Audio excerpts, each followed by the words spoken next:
A lot of girls are just selling sex as far as the stunt riders in the female scene. A handful of the girls are taking it professional. The girls have to have a thong showing out or, you know, a super low cut shirt in order to distract them from their riding abilities. I'll be the first to say, I'm jealous as hell. I wish I could show my ass cheeks and a little bit of nip slip to get some sponsors, but that respect's not going to come from a single stunt rider. You would think that you guys have it easier, but you don't. You know, you guys get the views, yeah, but you have a lot more to prove to be accepted into this stuff. The Harley competitions, they need to have two categories. They need to have a handbrake and a foot brake category. So that way that the handbrake guys don't spend their gas money to go all the way out here, enter this competition to not even place top 10. It's ridiculous. It is. It really does piss me off, and that's what really grinds my gears when I see these, Harley Davidson stunt competition. I'm like, man, that's pitiful. Like, why are you guys gonna put somebody down like that that's out there actually going and pushing the passion of the sport and growing the progress of the sport? Don't be nervous. We're good. Don't be nervous. Go ahead. Welcome to Get Vertical Real Talk. This is a Harley stunt riding podcast where we introduce you to the people and ideas that will actually help you level up your stunt riding game professionally.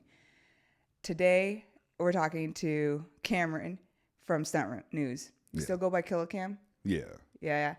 So if you guys don't know who he is, check out his Instagram page. I'm going to do a little pop-up of his Instagram so you guys can kind of see what kind of content he creates. But I want to get to know a little bit more about him and the business side of Stunt News and how he kind of got started with all that so he can possibly inspire you guys to do something with your stunt riding.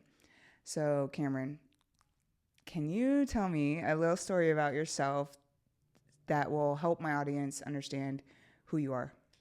To say it basic, I'm that guy that was in the scene before the Harleys blew up. That's how old I am. That's how I measure my age in the stunt scene. You know, like before Seabear was on a Harley or anybody else. I think the only person that was riding a Harley was Pullen back in those days. And like we're talking like 2009, maybe even earlier. And when I first got into the scene, it was with Bulo and Hollywood B, BK, all these guys, and like just going to the stunt spot and being that squid that stayed into the side until everybody was done riding to be able to pop out and try my circles or try my straight line or anything like that. And yeah, once with like watching Jason Pullen ride for basically my whole career, that's kind of what made me like, oh, look, another Harley. Because nobody's like Pullen. You know what I'm saying? Like the guy's the GOAT.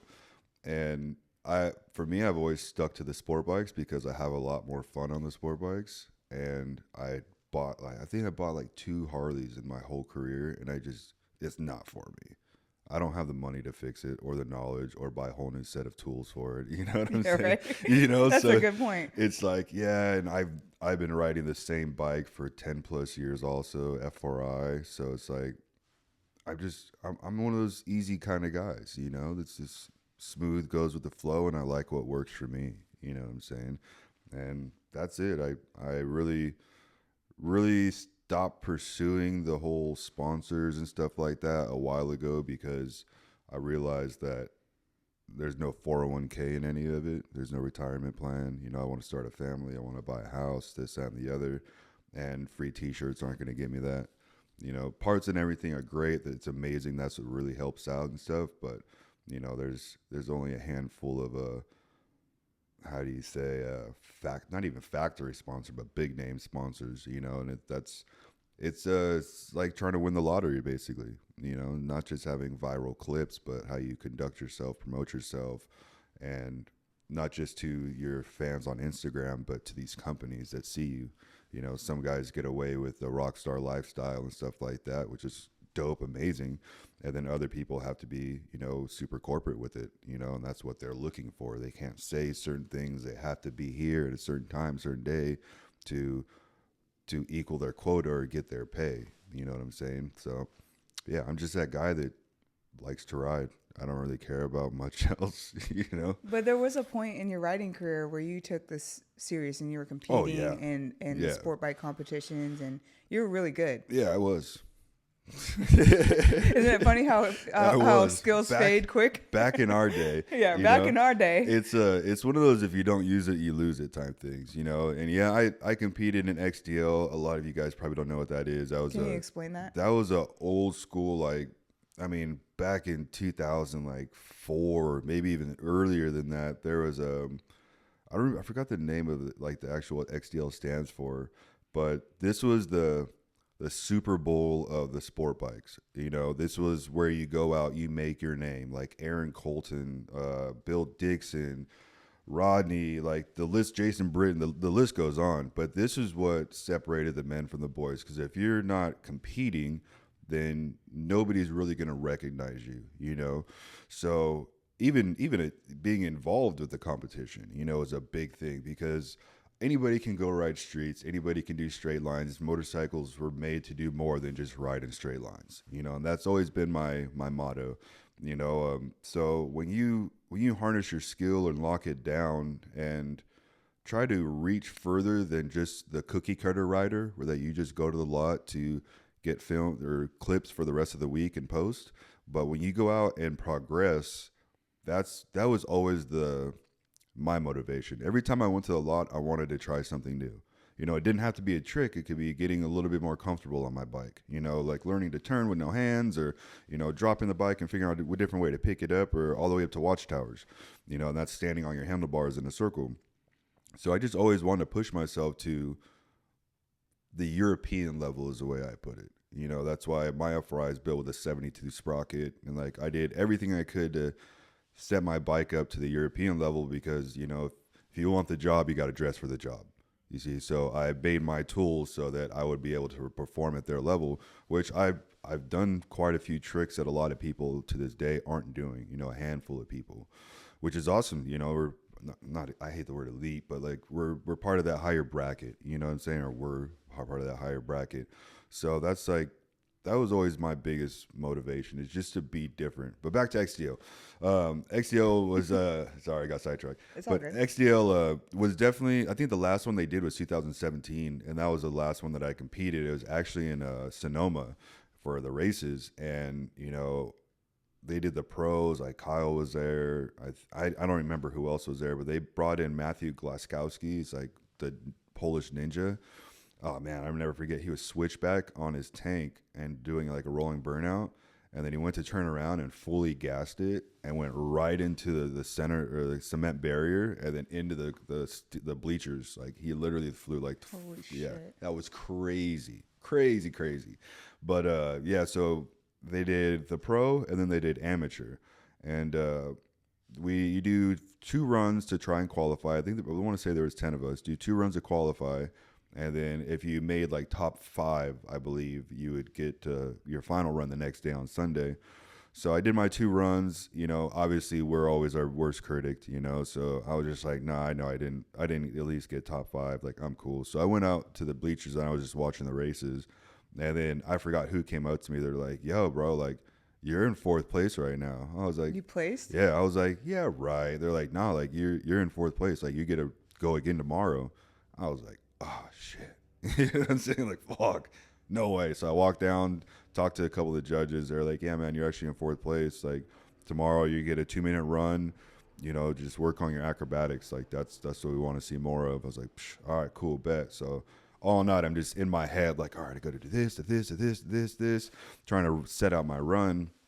And then end of it all, I ended up placing 1st place for best trick and then 3rd place overall. So that's not bad, you know. No, you placed. Right, exactly. In XDL. In XDL, exactly. So a lot of people won't get that opportunity now because there's not another XDL. You know what I'm saying? I wanted to get into that because you kind of seen the evolution of stunt riding in your time. Yeah. And I've noticed a big shift where like it was getting professional. Mm-hmm. Sport bikes were going into the professional direction. And then after XDL, I don't know what happened to XDL. I don't know the history. I don't either. I think they just lost a lot of money out of it and it was costing too much. So that's why it kind of just dwindled away. Yeah. Well, what the heck happened to the scene? It's the sport bike scene is not going in that direction any longer. Like you said in the beginning of this podcast, it's impossible to get a sponsorship like Jason Britton's deals that he has. What exactly are you guys doing April 2nd to the 6th? Because I know for sure I'm going to be at WestWorld of Scottsdale, the home of Arizona Bike Week. Me and my Della Crew girls will be there all week, but Thursday we'll be meeting up at Harley Davidson of Scottsdale at 10 a.m. to kick off a ride going to WestWorld. This is a one-stop hangout for all of Arizona Bike Week. You can enjoy food trucks, vendors, flat track racing, stunt shows. We got Harley Davidson of Scottsdale's Used Bike Corral, Russ Brown's Builder Showcase, and bike shows such as Rat's Holes, Custom Bike Show, and Sound Bully's Audio Competition. They even have nightly concerts in the Rock Yard presented by Progressive Insurance. And these bands includes Jackal, Mudvayne, Stone Temple Pilots, and Five Finger Death Punch. And only $4 beers, 10 a.m. to 2 p.m. daily. So put your kickstands up and ride into Arizona Bike Week, located at WestWorld of Scottsdale. We'll see you guys there. Is it because there's no competitions? I would say competitions has a good play in it. You know, people not being able to be notarized. You know what I'm saying? As far as like, yo, I got this trophy, this trophy, this trophy, this trophy. You know, I've been in this movie, this music video with Lil Wayne, stuff like that. So it's like your resume is not going to get full off of your Instagram post. You see what I'm saying? So there's nothing you can put on your, I reached 5 million views last month. You know, like that's cool, but what else have you done? You know, and that's the thing. Like XDL dwindled away when Instagram started blowing up a lot more for viral stuff. So I think a lot more people nowadays are more worried about followers and views than skills. Because you can open up your phone right now, everybody's doing scrapes, you know, and it's like, dude, we were dragging scrapes down the streets for days a long time ago.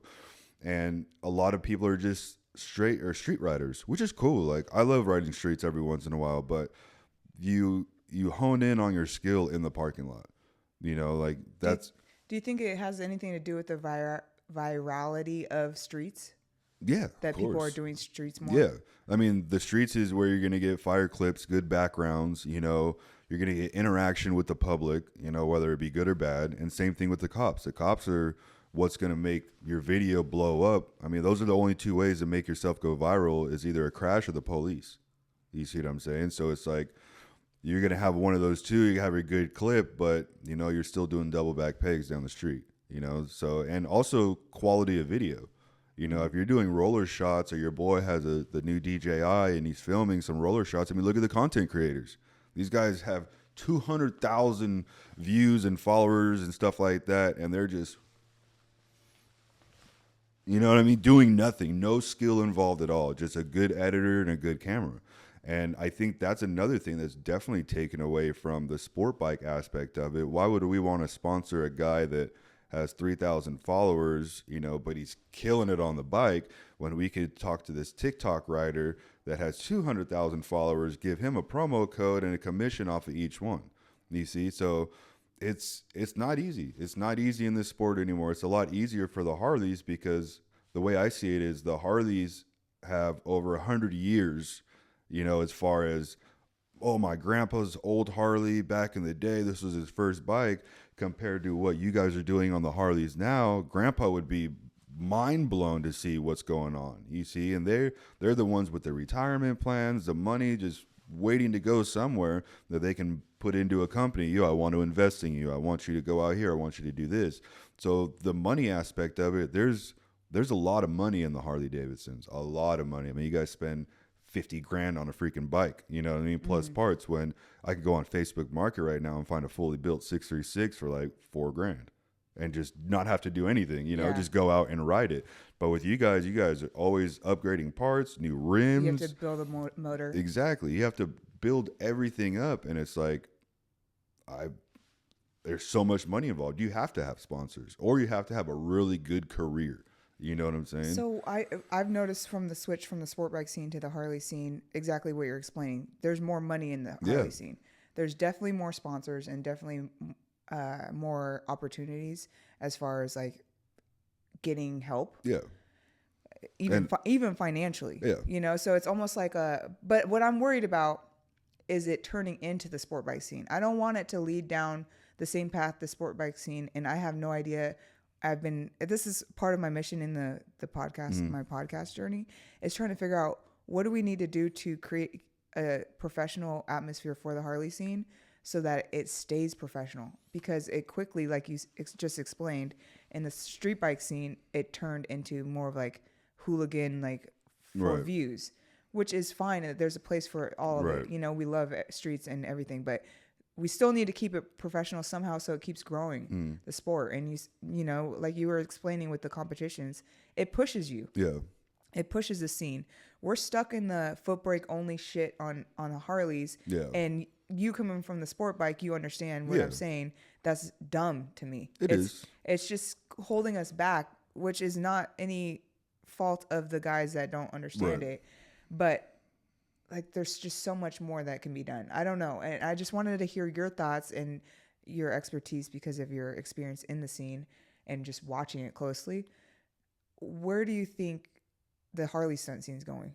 I mean, you guys have a lot of young riders that are in your guys' scene. I mean, same with us. We have 12-year-olds on R7s and stuff like that, you know, and same thing with you guys. You guys have 16-year-olds on dynas doing scrapes and hand drags and stuff. So it's honestly up to the next generation and the older generation showing them the right way to go about promoting themselves professionally and being able to have competitions like you guys are doing, you know. And that's what's the difference between a lot of it. And the thing with the competitions is the judging. You know, the judging has always been a topic. Like we did an episode with Nick, you know, and I've always said, like, competitions need to have, like, I don't want to say the name of it, but you know, the Harley competitions, they need to have two categories. They need to have a handbrake and a foot brake category.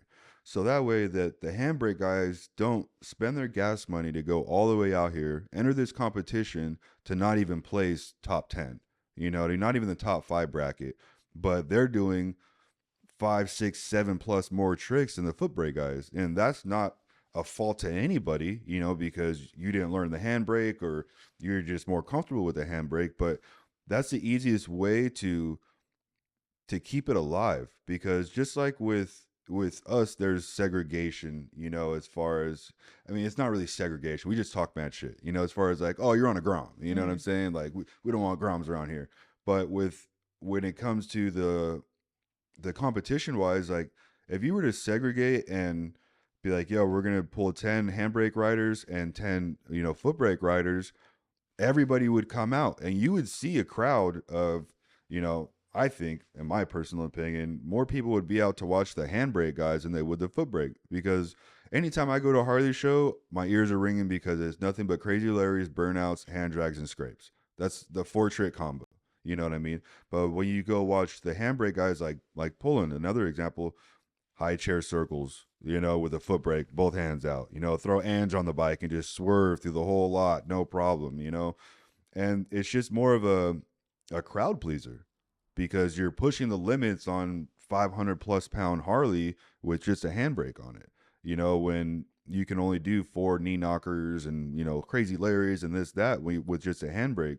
So that's one thing that I think that would open up a lot of potential, because sponsors are going to be like, yo, like these guys, they're great riders. Why are they only getting 8th place? Like that doesn't make any sense. Same thing with Brian 636. Like, that guy, he put a handbrake on it, enters a competition, doesn't even place. Like, if you guys, not that he didn't earn it, but if you guys were to give him 3rd place, do you think that on his vlog, his next vlog that has over 1 million subscribers, that he's not going to talk about how grateful he was to be involved in a competition like this? And the next competition, some of these subscribers may be like, yo, that's in my hometown. I'm about to show up and go watch. You see? So there's a lot of potential that is there that I see. What's the word for it? I see a lot of potential for it, but there's also too much animosity for the handbrake versus just foot brake. You know, when there's so much potential, like you guys are just missing the opportunity for it. Yeah. You see, and that's just my aspect on it. That's just my aspect on it. It's definitely something that should be brought up, should be changed. I don't know if you guys are going to do that with your games that you guys got going on, but that way it's not, man, I don't have a handbrake. Like, why am I going to go try to compete with this guy? Where if you had two different categories, like they would be a lot more motivated and not feel so pushed out of the loop. And same thing with, vice versa with the handbrakes. And you'd be like, well, I know I'm not going to win because I don't What's the just do point? foot brake. You know what I'm saying? Well, the we've explored all these different ideas and options because obviously we care about this. Right. You want to grow I'm the just sport. gonna be honest. Anyone throwing any competitions in the Harley stunt scene doesn't really care about No, of course the not. sport. Yeah. It's all about money. Yeah. And I Sponsors. will say that proudly because I truly believe that Bruce and I care about the sport, and you know Yeah. that we actually are passionate about it. And Bruce has competed in many different competitions, and I've seen him be upset when it's not fair. I was frustrated when I saw Bruce compete and not even place top 5. Like, It's ridiculous. It is. It really does piss me off, and that's what really grinds my gears when I see these Harley Davidson stunt competition. I'm like, man, that's pitiful. Like, why are you guys gonna put somebody down like that that's out there actually going and pushing the passion of the sport and growing the progress of the sport? You know what I mean? And like, just I don't know. But we do come into an issue where we're like, I get it. It is like some people don't have a handbrake on their bike yet, and it's expensive, and it's a whole nother ball game. They're just still in like the 90s of sport bikes. Right. They haven't got to that point yet, Yeah. which is fine. But we do need two different categories. The only problem is it means more money and prize money. And now we get to the point of if we're doing like one-man runs and we're doing handbrake and foot brake categories, who's judging? Because the judges matter. If they're foot brake guys, yeah, they're gonna hate on it. And not only that, they don't understand. Right. They don't even understand what you're doing. Yeah. Because they've never done it, right. And they don't understand how hard a podium scrape is versus another scrape, and it's just like they don't understand because they've never really. That's the hardest part is finding the judges that actually know the sport and they're not just FMX riders or, their girlfriends or whatever the case, or it's not a biased judge that's like, yo, I know who Seabear is, you know what I'm saying? I know who CJ Barham is. I've never heard of Dynanate. You know what I mean? So it's like it's just a real big favoritism game is the way I see it, because the same people always win. It's literally like the same 5 that always win within the competitions, And I'm not taking anything away from them. They're all great riders, you know what I'm saying? They definitely earned their spot. But how about give the other guy a chance? You know what I mean? An opportunity, because you never know that guy that actually should have came in 3rd, 4th place, he probably had a sponsor that was willing to donate 10 grand to the next competition just to make sure that his rider can be involved with it. Yeah, you know what I'm saying? Right. And so the same thing with Brian, like Brian makes good money, has a lot of brand deals that he does. So why leave him in the dust and not be able to be like, yo, Brian, you did a great job today, good stuff on 3rd place. Is there any way we could get a contact for one of your sponsors, maybe get their banners out here or something like that to kind of build it up, a little bit more? Well, the problem is you quickly sniff out that the competition's not fair. Right. And really fast. Yeah. And then people stop wanting to compete. And that's why we haven't, on all the competitions that we're creating and doing, we didn't do judging. Right. Because we don't know how to navigate this situation yet. And we really want fair judging. We don't want people to feel like, oh, they fucking, it's rigged. Right. Because we understand the pain of it. Exactly. Like we're on the other side of it, and we understand, and we want it to be fair for both foot brake and handbrake. We care about both of the riders, so it's like, it's fucking hard. So it's fucking hard. I've had plenty of ideas about how to kind of get that in, but it's just a timing type thing. Make the crowd decide. We tried that. Did you? It don't work. Really? How so? Because we did a QR code where the crowd votes, and then boom. Yeah, but then there's like pros coming from out of town, like Kellen and coming from out of town, and then the local guys get the. No, because of everybody there. Yeah. So what about going live and doing that same QR code and having outsiders vote? Okay, so we thought of that. And if you think about it, like let's say Brian 66 or someone with a huge following, competes, but maybe someone actually was better. Right. And now they're sharing their QR code to like millions of. True. That makes It's sense. just so hard to come up with something actually fair. We need That's AI. not opinion. We need an Oh, AI judge. hey, if you ever AI how to wheelie, you will never say that again Oh because my God. AI does not know how to wheelie. I just gotta teach them a little bit, little tips and tricks. I love this conversation about the competitions because there's a lot that I feel like the Harley stunt scene can learn from the sport bike scene, Right. and it's dope to get your inputs, especially since you competed in XDL. So, it's my understanding that XDL had categories and they rated them by trick, Right. which I have considered also in our competitions. I just don't, I mean, it's just hard when everyone's doing kind of the same thing. Tell me about it. And but style does matter. It does, but not when you're just doing C standards or something basic. Like that, I love Capone, and that term goes so deep in a lot of aspects, but a lot of people take it as the same trick, just looking cooler. You see what I'm saying? Like, style does matter, but you have to find your own style. You see what I mean? So that's the difference between doing a trick and being able to throw a little bit of your own swag on it, your own style on the whole situation. Like when I do shuffles, I spin the bike around, I bounce off the front end, so it like pretty much kangaroos and bunny hops up off the ground. That's my own style. Whether it be on a Grom, I got my own style on the Grom, dirt bike, ZX10, like whatever I'm on. You just got to find your style and just put your own swag on everything that you do, you know. But when it comes to the Harleys, like I said, if you're only foot brake, you're only doing 5 tricks, you know, and so you get really tired of seeing the same thing over and over. But I will be honest, and I'll stick up for the foot brake guys. It's a totally different style than handbrake. No, agreed, 100%. Like Because it is more off the wall and on the edge of your seat right, type of style. yeah, Versus the handbrake's more technical and quiet. agreed, and that's one thing. Like, first off, I'll let y'all know I rode a Dyna for 4 days, and I did hand drag, crazy Larrys, one handers, and rev limiters all in 4 days. So I'm not just some dude that never freaking ridden one, just so you guys know that. With that said, I want to talk about the difference between sport bikes and Harleys with you. Okay. Since you just said you rode a Dyna for 4 Yeah. days and you landed all and nailed all those tricks. All the tricks. Foot brake tricks? Yeah. Knee knockers, like all that kind of stuff. Scrapes. It's like, I don't know. To me, Harleys are big, expensive Groms. You know, I'll be the first to admit it. I can't afford one. You know, I'm not trying to. It's not my goal to have a Harley at all. Maybe when my dreads are past my butt cheeks, but that's about it. But it's just not something that I enjoy riding. You know, a lot of vibration, oil leaking everywhere, stuff falling apart. You know, the difference between the two is, to me, my aspect of it is just loud. Oh, that's where you're going. Damn.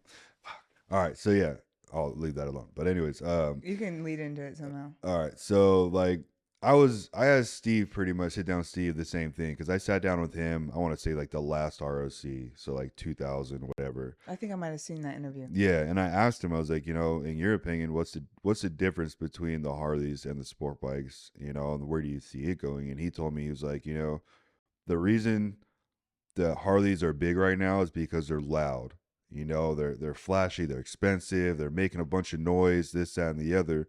You know, and as soon as you throw a handbrake on something, you slow it down. So you take that thrill aspect out of it, you know, and that's the same thing that happened with sport bikes. You know, before it was these guys redlining it on CBR 900s, 954s, no handbrake, doing high chairs down a speedway. And then, you know, foot brake circles came in and people kind of got bored of it because it takes the sound energy out of it. Like when you go to see monster trucks, like you're just like, oh, you know, so loud you can feel the sound. And the same thing with the Harleys. It is dope how loud they are, and, you know, burning off a tire in 4 seconds, you know, it is dope. But for me, I like the subtle quietness of the sport bikes. I don't know why. It's just super comfortable for me. They're a lot more agile. They don't need as much maintenance as the Harleys do.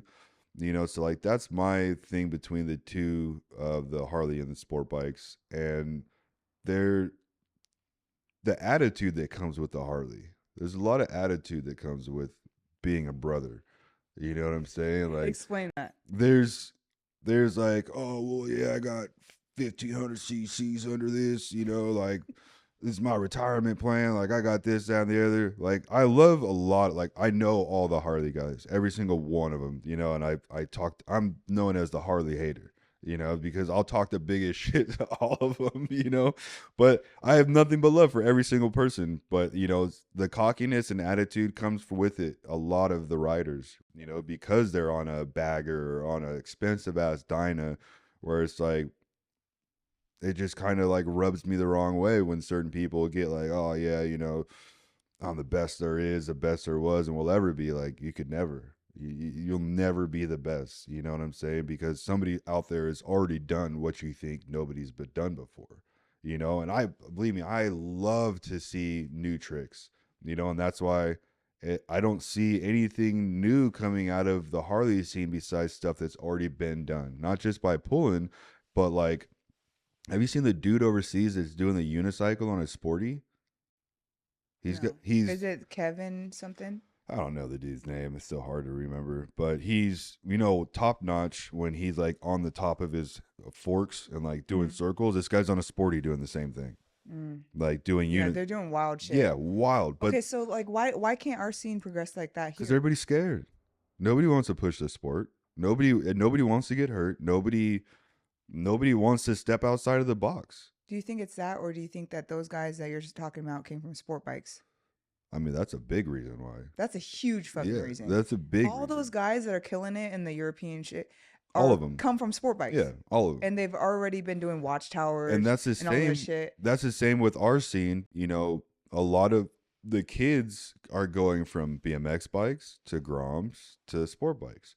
And a lot of new riders are just going out buying Groms, getting good on the Groms, then jumping on the sport bikes and just bypassing the days where you had to be on your R6 and go out and crash and loop it 40 freaking times to be able to be comfortable with it. Yeah. You see, so it sucks, but it's a blessing, you know, because you want to see the sport progress. You want to see more people come into the scene because they may bring some new talent or some new product or some new idea that would progress the sport, you know. So that's why I think that a lot of the riders are going from sport bike to Harley, one, because of sponsorships, because of the money, because of competitions that can get you acknowledged, you know, throughout the scene.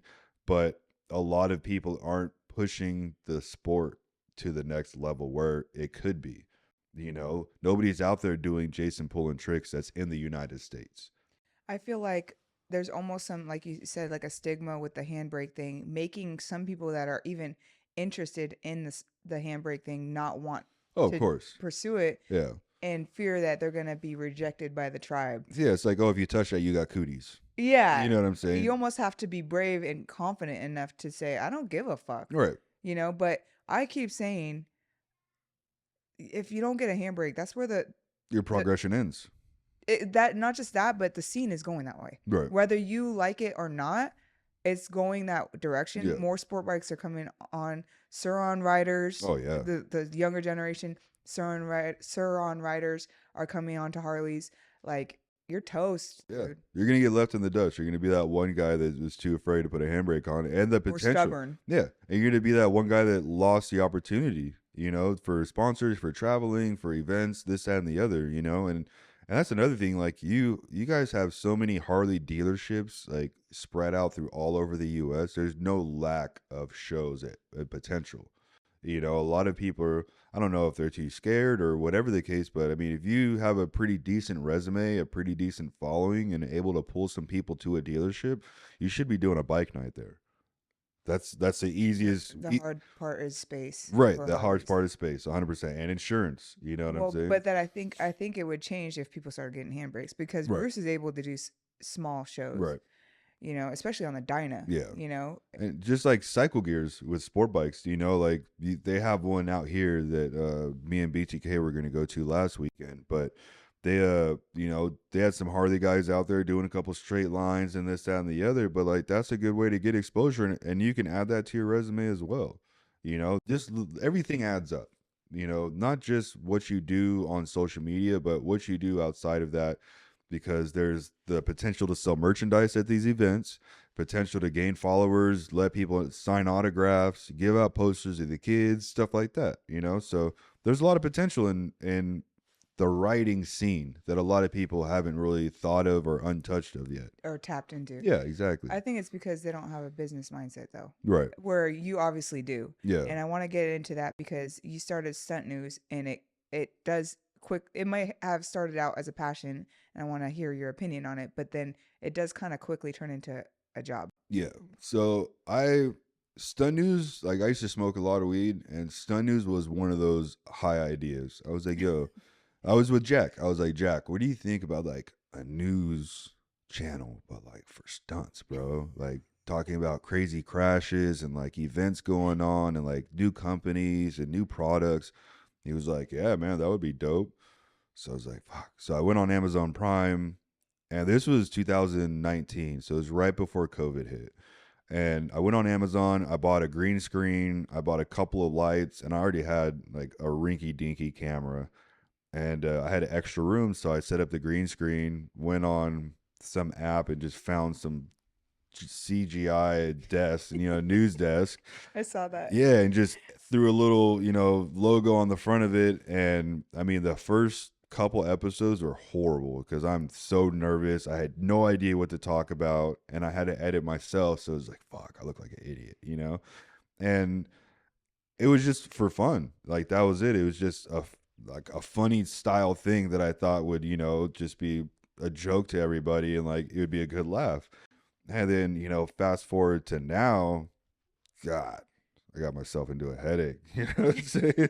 Like the now so when I started it to where I'm at now, between those times, I mean, trying to sell merch, I did really good when I made the Only Street shirt. Like that was probably like the only thing keeping me afloat for pretty much all of COVID was just selling merch.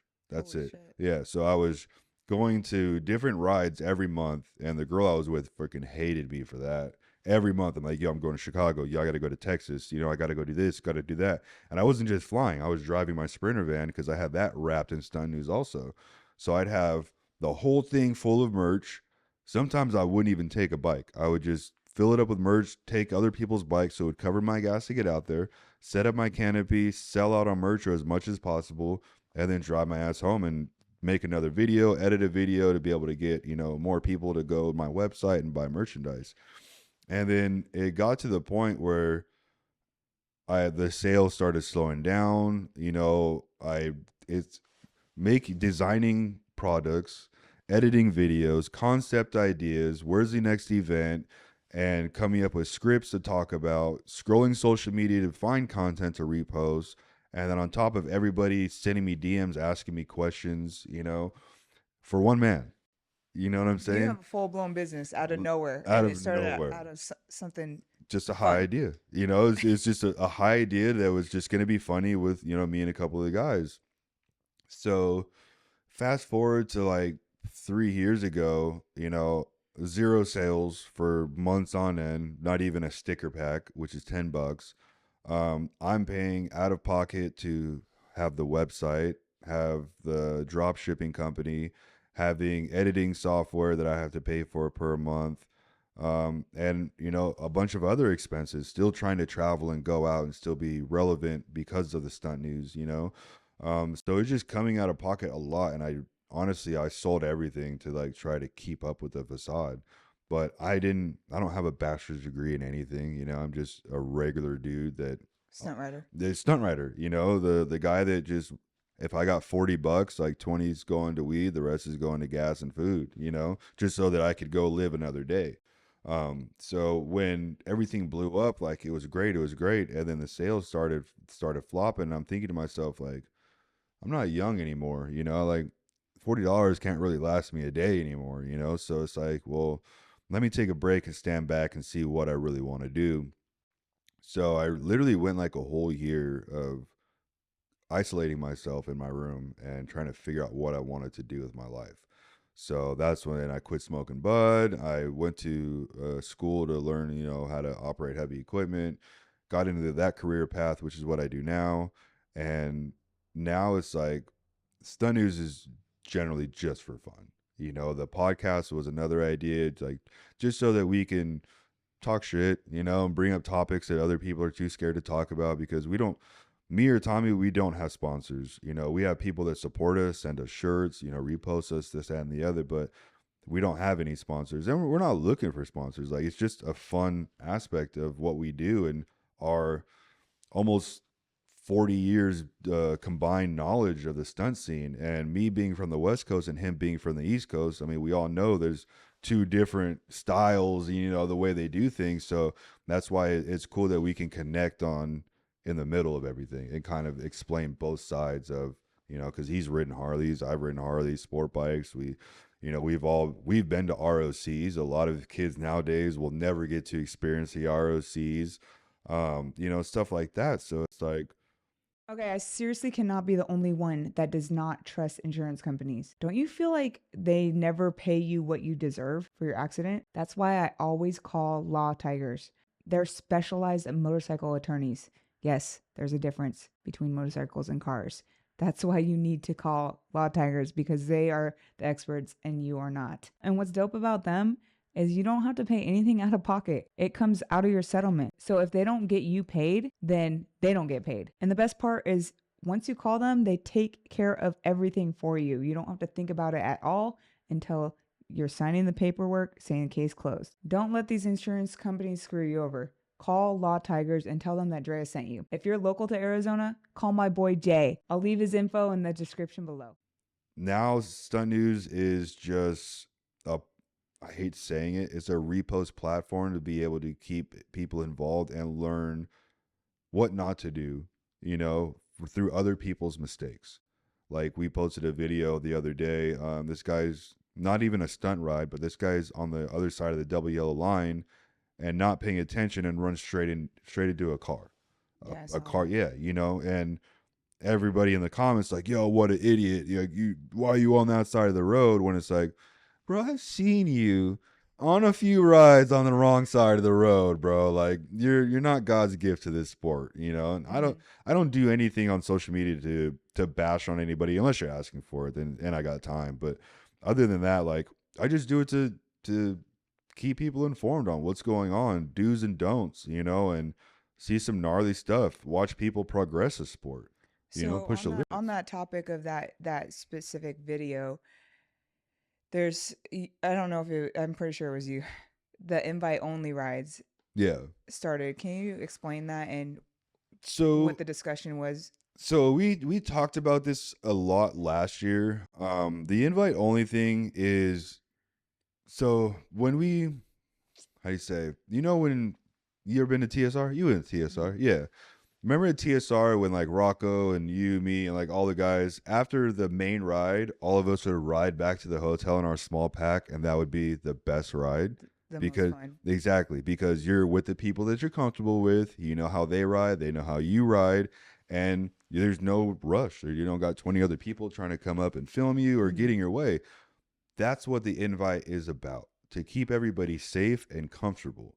Now, a lot of people that aren't going to get invited are going to talk crazy shit about it. Oh, if you're scared, just go to church or go to the stunt spot, this, that, and the other. Or it's like, bro, I've never ridden with you. I don't know your riding style. You know, like, I'm much happier in a pack of 10 than I am with a pack of 200. But then again, like, I'm always in front of the pack. I don't care where, what, nothing. Like, I'm always one of the first 3 bikes that's in front of that pack. And that's my safe cushion zone, because I'm always looking back. I'm always filming behind me. Like, I know what's in front of me. I always have my escape route. But these invite only rides, like, you can pull up to a red light, look around, and you know every single person around you, you know. And even if it is a 50, 60 pack ride, you still know, like, they're on a stunt team, they're a close personal friend. So I'm super comfortable. And alongside of that, if somebody goes down, you're more likely to have people that you know stop and help out the situation. Yeah. You know, if it's invite only and you crash and everybody else keep going, oh, you got plenty of people to go run up on. You know what I'm saying? Yeah. And you know that they're not there just to get the clout. They're there to have a good time with the boys and girls, and you know, it actually makes some memories. Totally. You know, and so that's why I think that invite only, like I said, that we should try invite only for all of 25. If you're doing a ride, do it invite only and see how it goes. See much how how much less. I don't even think that, I always make up my own statements or whatever. How much of an impact it How much makes. of an impact it does without causing accidents, without, you know, other pedestrians getting hurt, cars getting ran over, or anything else like that. You know, if we imagine if we did a stunt ride where not a single person went down. That's pretty freaking rare that it happens. Yeah. So recently, as of maybe last year, the Harley stunt scene has been having a lot of street accidents. I know you probably know. Oh yeah. Do you know why? Do you have any idea why? Oh, I mean, when you're amped up on some beers, you're around the boys, you know, like that happens. And that's the way I see it. I mean, I see a lot of not inexperienced riders, but riders that are just getting into the scene and want to be the CJ or the Sea Bear or, you know, anything like that. And just want to go out and do rollers, you know, right under your boy. But your boy's only had that Dyna for a couple weeks, you know, and and they don't know how to slow it down. exactly, he's trying to figure it all out. So I just see it as pushing the limits a lot more than they need to be. I thought it was. This is my idea on why it was happening so much in the Harley scene is because most of them are lot riders, and then they go out and ride the streets, and streets are way different. Oh yeah, streets are different because you have to keep up that pace. And you have to know how to slow it down and speed it up, and understand the body language of the other riders. Right. Where in the lot, you don't have to pay attention to none of that. And you just know the rules of the lot. Yeah, and you have to watch how other people ride, and you have to ride with them consistently. Like that's the thing. Like consistency is key in this sport because if you don't use it, you lose it. Riding with the people that are going to push you and watching their style or how they ride, and then kind of throwing your own on it. So that way when you and homie hit the street and you're like, yo, he's leaning a little bit to the left, I think he's sliding that way. You see what I'm saying? Yeah. Or, yo, body language. Exactly. I hear him about to hit rev limiter on that shit. Oh, he's about to scrape. Let me back up a little bit. That's what I mean by the lot riders aren't aware of their surroundings as much as street riders, because street riders, you're listening to every bike that's around you. Yeah, and car. If you're not, and car. And even if you're not looking, and you know that the guy in front of you slows down and doesn't look. Yeah. Every time they clutch up Ratchet. Yeah. He did that to me. Oh yeah, Ratchet.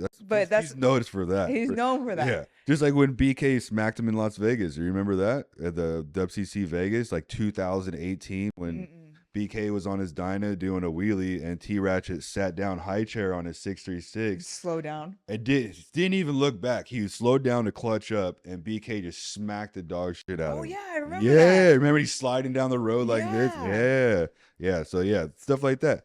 And I call it like. One thing the Harley people do is we call it patting the dog.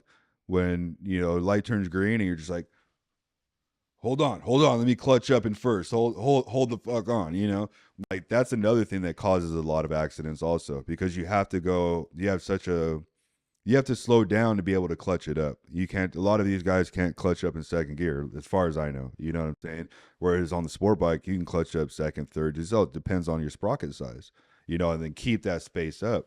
But a lot of the time, like, that's why I hate riding streets. I hate riding streets because everybody's doing like 10, 50 miles under the speed limit. Nobody does a speed limit anymore. Yeah. And that's another thing that gets taken away also, is the fear factor out of it. Because that's the fun. Sketchy. Yeah. How is it like, because I haven't really been on a street ride since I moved to the Harley scene. Last was when Ratchet slowed down in front of me and I wrecked. And I was like, okay, no more streets for me. I'm done. Yeah, I'm done. Fucking Ratchet, damn it. But how is it integrating the Harleys with the sport bikes on the street? It's definitely different. It sucks because you have to slow down, of course they want to be in front of the pack so that they're able to clutch up.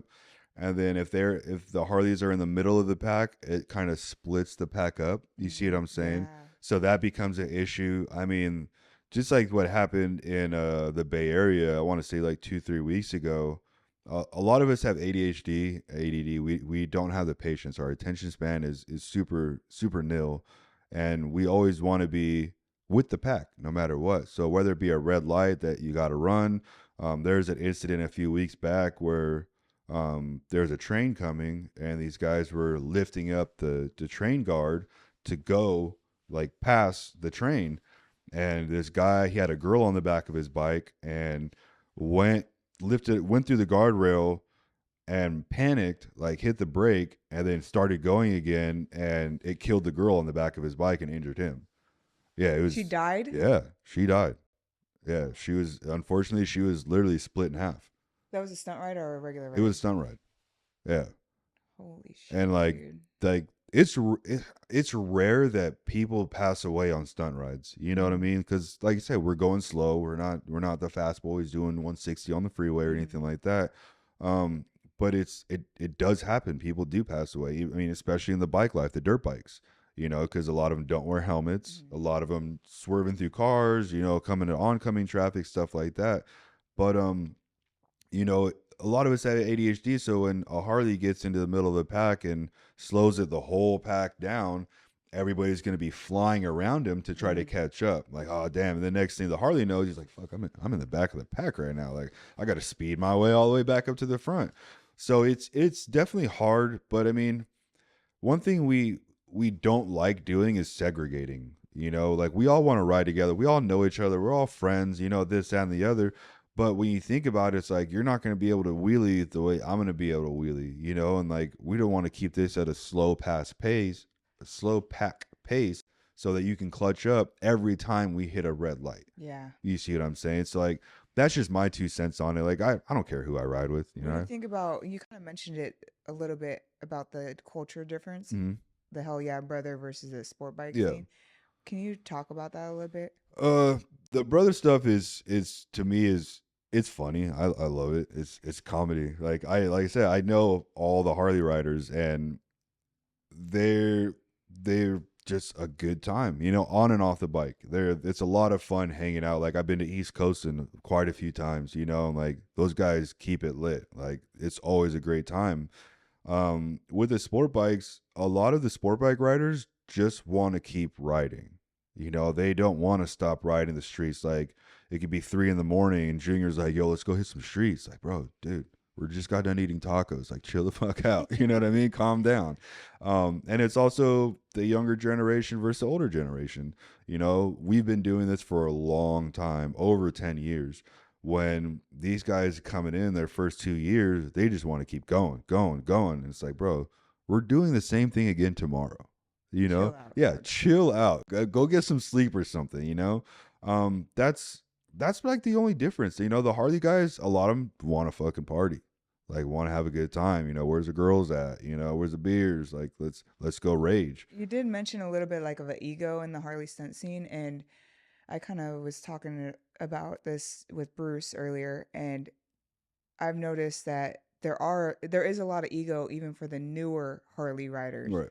And I don't know if it has anything to do with the small amount of skill space there is in the Harley scene, I agree. where Yeah. someone that might have already hit balance point on a dirt bike hops on a Harley, all of a sudden like that, they're good, Yeah. and they're riding in the You're brawl. you're sponsored. Yeah, 100, exactly. 100%. Yeah. And I don't know if it has anything to do with that, but I notice newer riders get that ego Quick. very, very quick Right. versus the sport bike. You're Put a kinda handbrake humbled on in it. the beginning. Put a handbrake on it. That's my thing. You want to bruise somebody's ego that just jumped on a Harley and you're just like, bro, I can't believe you just did a crazy Larry right now. Put a handbrake on it. Watch that ego get shattered. 100%. You know, like that's anybody, if you're going from dirt bikes, Surons, Groms, whatever, you jump on a Harley, yeah, of course, you're going to be able to do we call it the Harley handle. You're going to be able to do all 5 of those tricks off the bat. You know, it may take you a couple attempts, but within 24 hours, you're going to be able to do everything you see the non-handbrake guys do, you know? So, yeah, of course, you're going to get that little boost of confidence. Like, yo, I'm doing the same shit Seabear's doing, you know? But when it comes down to it, it's like, cool, you're just another fish in the pond, you know? You don't stand out. You don't stand out, you know, unless you go drop 20K on a sick paint job, you know, and have some models on your bike and have, you know, a couple of videos going, then what are you really bringing to the sport? You know, it's cool if that's all you want to do, that's all you want to do. You know, there's nothing wrong with it. Everybody has their own purpose or reason for being in the sport, being in a part of the Harley scene, whatever the case. But me personally, I've always wanted to progress myself and the sport at the same time, you know, and help people reach their confidence level with whatever they want to do. You know, I get a lot of questions like, yo, what part should I run? This, that, and the other. Oh, I'm going to change this out. Like, bro, you've had the bike for 2 weeks and you already want to be changing parts. How are you going to get comfortable on something if you keep changing it? You know, I've had the same parts on my bike for 8 years. It takes a while to get dialed. It does. It really does. To figure out what works for you, it really does. So if you're consistently changing every little thing on your bike, you're never going to be comfortable with it. Yeah. You know, so like that's another thing that I've always tried to preach to people is like, just, you don't have to go every time you go to a lot, you don't have to sit there and practice wheelies. You don't have to practice drifts. Just practice riding. Get comfortable with your bike. Learn like the feel of everything, you know, because like operating equipment, you have to be able to be one with the machine. You have to know how the dirt's moving, this, that, and the other. And that's another reason why I got into the career choice that I did, because you know, we're operating using all four limbs, and that's the same thing with our sport bikes. You know, when we're out doing stunt rides or anything like that, we're jumping around the seat, handbrake, throttle, you know, clutch, everything like that. We're able to multitask our bodies. You see what I'm saying? So like that's why I tell people like you have to get that muscle memory down. That's what's gonna definitely help you, because in that oh shit situation when you're about to mousetrap, you pull that clutch in, that saves you from boom, or just launching off the bike and getting your distance, or it coming back down. You see what I'm saying? So yeah, just the difference between the two is a lot of it, the ego of, oh, I'm doing the same shit that, you know, the big guys are doing. Like, yeah, bro, you are. You're just a cookie cutter Harley rider. You know, the same thing with sport bikes. There's a lot of guys that are doing the same scrapes over and over and over and over. If you go to their videos, it's the same scrapes, but that's what they're comfortable with. Maybe they don't want to progress. Maybe that was their goal, you know, as far as coming into the stunt scene. And that's cool. I set goals for myself too. I wanted to be in a music video. I wanted to enter in a competition. I wanted to ride my own motorcycle in a different country. And that was pretty much like it. A TV show, and yeah, that was it. I only had like 5-6 goals. Well, I think that everyone goes through like this transition, and you'll understand because you've been in the scene almost as longer than me. But you go from a transition where first you're new, and then you get to the point where you really want to progress, and you're training all day in the lot, and you're obsessed. Yeah. And then you get to the point where you're like kind of getting a little too old to keep up your skills. Like you have a life, Right. and you start not devaluing skills so much, but it turns into like, this is just more for fun. Right. Like I don't need to progress every single day. Exactly. It's not fulfilling anything. It's not bringing me anything. Like, right. It's not paying. It's not paying the bills. Yeah, exactly. And then you get to the point where some people never get to, where they find a different place in the stunt scene, like you and I have, where you're now providing. You're still in the stunt scene, but you're without the stunts. Yes, exactly. You're still like a very important part of the stunt scene. You're still involved with it. Yeah. How do people progress from that? Because I see a lot of people and a lot of our friends, because now we're at that age, that can't hypothetically take off their Letterman jacket. Yeah. I mean, can you explain that dynamic in better words than I can? For me, like you said, I went from balls to the wall streets. I wanted to circle red lights at intersections. So I went to the lot. I was going to the stunt spot like 5 days a week for 2 hours, you know, just to get that skill down. That's all I did was eat, sleep, breathe, stunt riding. And then I don't know what changed in me, but it was, I think after the XDL, it was kind of like, I've already done what I want to do. You know, so like, what else can I do? I bought a dirt bike, tried that. I fucking hate dirt bike. Oh my god, like it's as far as riding dirt, not going out or hitting the streets, but like riding dirt, crazy got me into that. I hated it. I sold that thing so quick. So no matter what, the passion of motorcycles is always going to be with us. You know, no matter what. But when it got to the point where I was just like, I'm gonna sell my stunt bike and just focus on reality. You know, focus on the stuff that really matters. And I can always go buy another one. You know, we could sell everything in here and then be able to buy the same thing 10 years from now. And you'll know how to wheelie. And you'll still know how to do everything. You Yeah. know what I'm saying? And that was my thought process through the whole thing.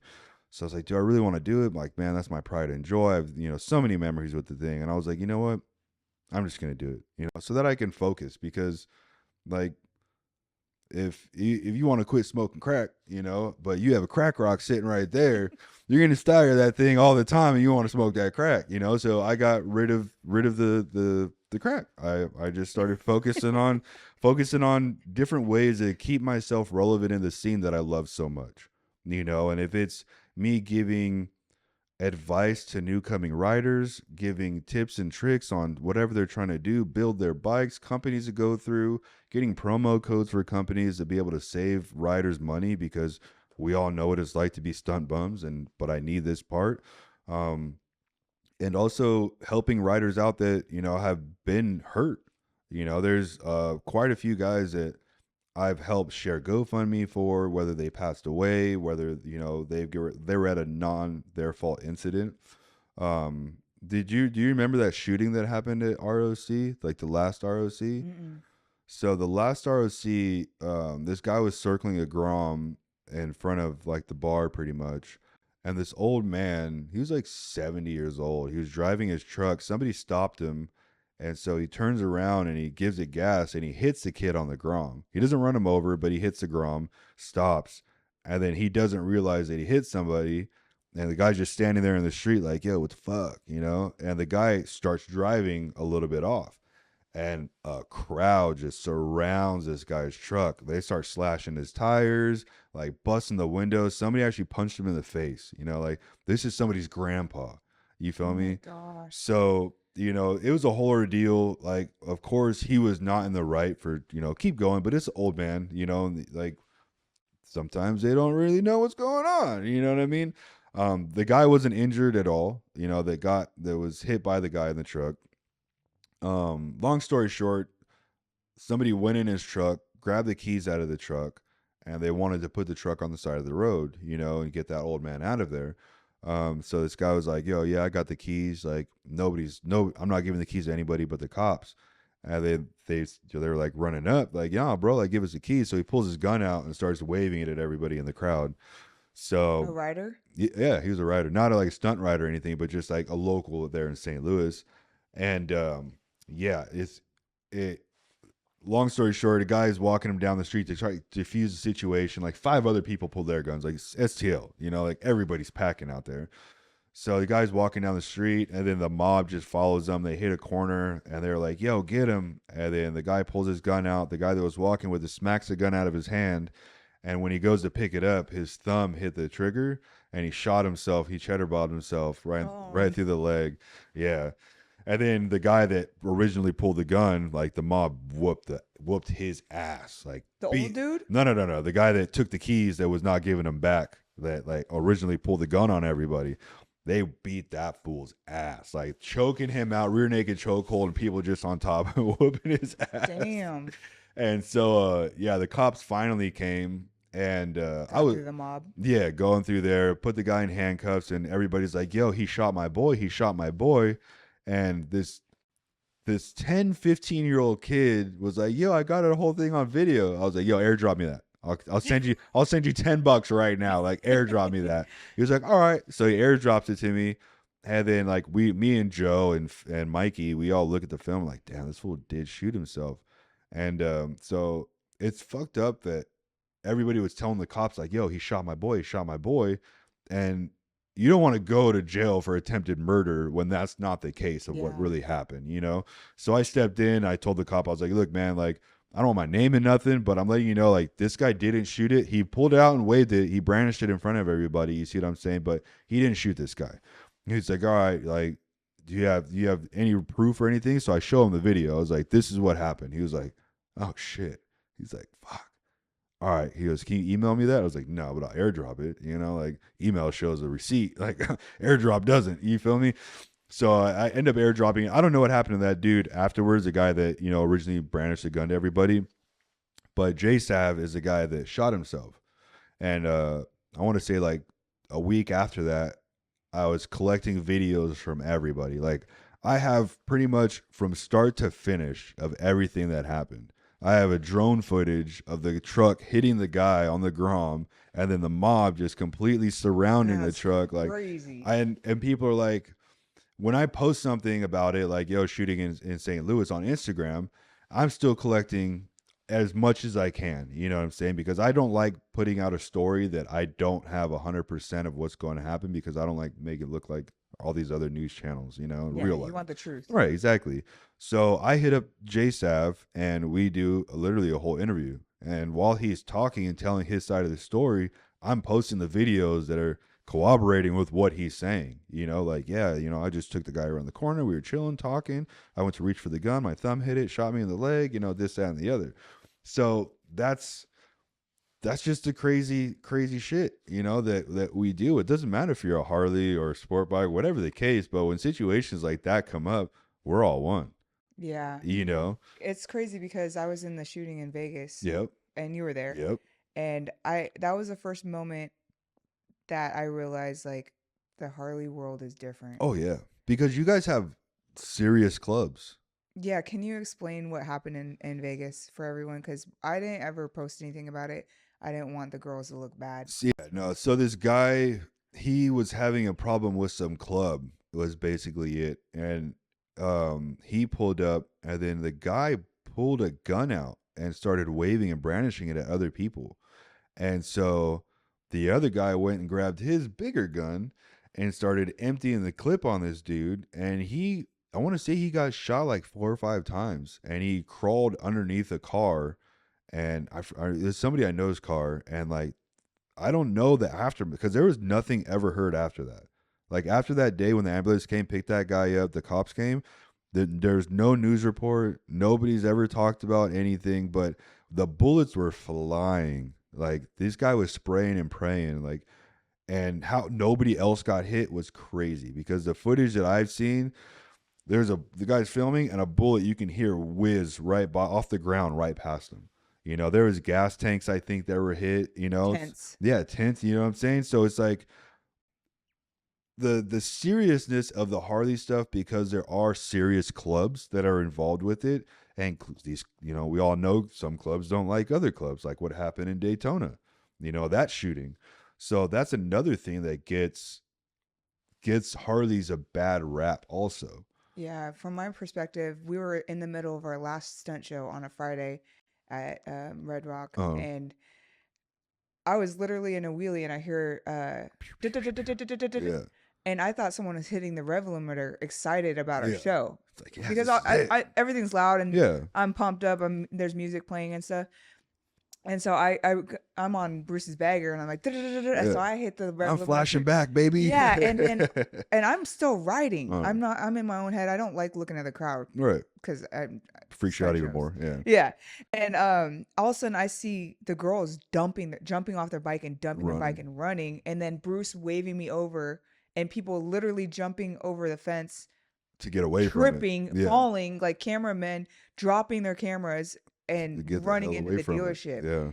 And so I'm like, holy shit. So I dump Bruce's bike and I do the same thing. I'm running. I have no idea what the fuck's going on at this What am I point. running for? Yeah, and man, some chick got trampled at the door. I couldn't find none of my kids because Bruce is helping me in the stunt show. Yeah. So me and him are basically doing the show. Right. And then someone's watching our kids, like my friend's teenager, and my other kids just sitting on the phone or whatever. I have no idea where my fucking kids are. Yeah. That's They're the first thought in your head. fucking scattered. My friend screaming for her kids. No one. It was pretty traumatizing. But from what I heard, they found a bullet hole on the building so a bullet went straight through our show. It could have hit one of us in a wheelie. Yeah. If you were in the wrong place at the right time, it would have. Oh, absolutely. Because it even went all the way across the street, because you know where that main road was at the end of the lot. That's where the other guy was standing and filming, and that's where the bullet whizzed by. So, I mean, imagine an old lady driving by with her window down, you know, just gets randomly shot out of nowhere, you know? So it's definitely dangerous, you know, and having Harley shows, or, you know, the Daytona Bike Weeks, Arizona Bike Weeks, you know, it draws a big crowd, you know, and everybody wants to flex their colors or, testosterone, whatever the case may be. It is a scene that is not just stunts if you're on a Harley. You see what I'm Oh yeah, saying? I know. Because when I was picking out my bike colors, I'm like, I still identify as a sport bike Right. rider in my head, Yeah. you know? So I don't know jack shit about the actual Harley scene, Yeah. The club the stuff or club anything like shit. that. Yeah. And Bruce is like, you can't paint your bike. I think it was red and gold. Mhm. And I'm like, why? And he's like, I think is a Yeah. Banditos. Banditos. Banditos. And I'm like, I don't give a fuck about them. Yeah. Like, why would they care What if about I me? wanted it for the Niners? You know what I'm Yeah, saying? and Like, yeah, yeah. exactly. I'm like, what are they gonna care about me? You know? And Yeah. he's like, no, you're not painting your bike that Yeah. color. Like, sorry, Yeah. that's out of the question. Yeah, because I And was in a motorcycle club for 5 years, and so like I've been in situations where I was at a funeral and someone got killed at the funeral, like literally. Eight, there's just beef. yeah, there was beef over the guy that passed away. Why weren't you there protecting him? And they ended up killing that guy that That's didn't wild. protect him. Yeah, And they have like real gangs no, in Harley it's scenes. real stuff, and that's another, there are club guys that do Harley wheelies and stuff like that, which is dope. I mean, I got quite a few friends that are in some big name clubs, and I wouldn't I would never go back down that road as far as being in the club because I love the stunt scene so much, and I love that we're our own little one percenters out there in the streets, reaping hell, and With our own rules, yeah, our with our own own rules, culture. and no presidente for us, and no dues, but that's one thing. It is very real, and it definitely can affect everybody when you're doing a show, and two rival clubs get together and they duke it out or whatever they end up doing. But I don't really see there being a way around it because the Harleys are in their culture. The stunt riders are in their culture. Yeah, You see you're what I'm right. saying? You guys came into this like we love to watch it, but you're not going to change anything of what we've had going for the last 100+ years, or close to 100 years. Yeah, you nailed it. So that's just the tread lightly. Your mom's angry at you for you did something, but you still got to do what you want to do. Still kind of type of right, get away with not murder, but like still try to appease everybody Yeah, it's because wild. It's wild because they at events they won't even allow certain colors, right, yeah, and because then it causes drama, exactly, And I'm exactly. like, what the fuck is going I on? Like, I mean, don't even. there's been like being in the club. I understand it completely, 100%, because I've done my research. There's so many, just about at every single Harley rally.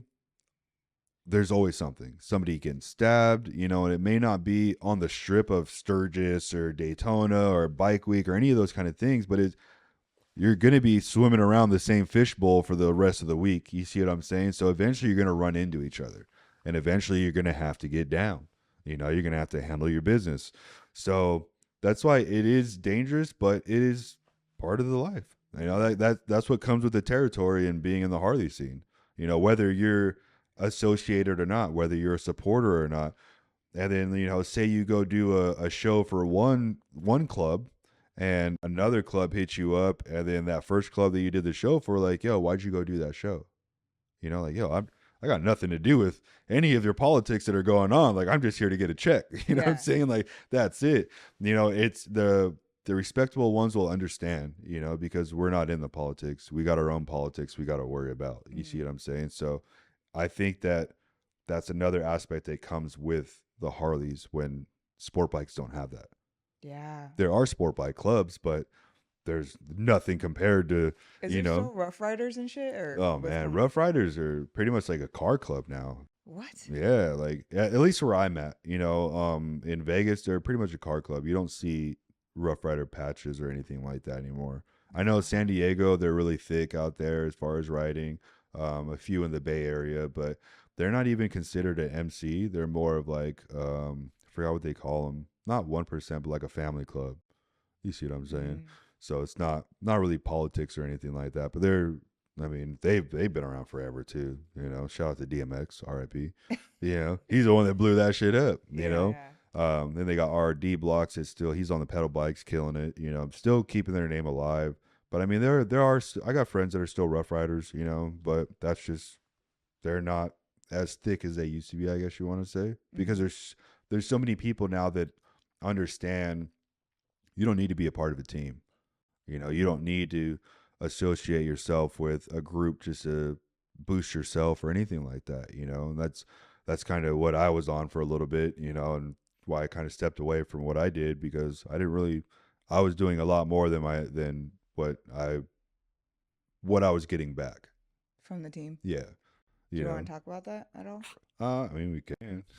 I didn't even know you weren't a part of WCC anymore. I retired November 2023. Yeah. What in your mind? What is retiring?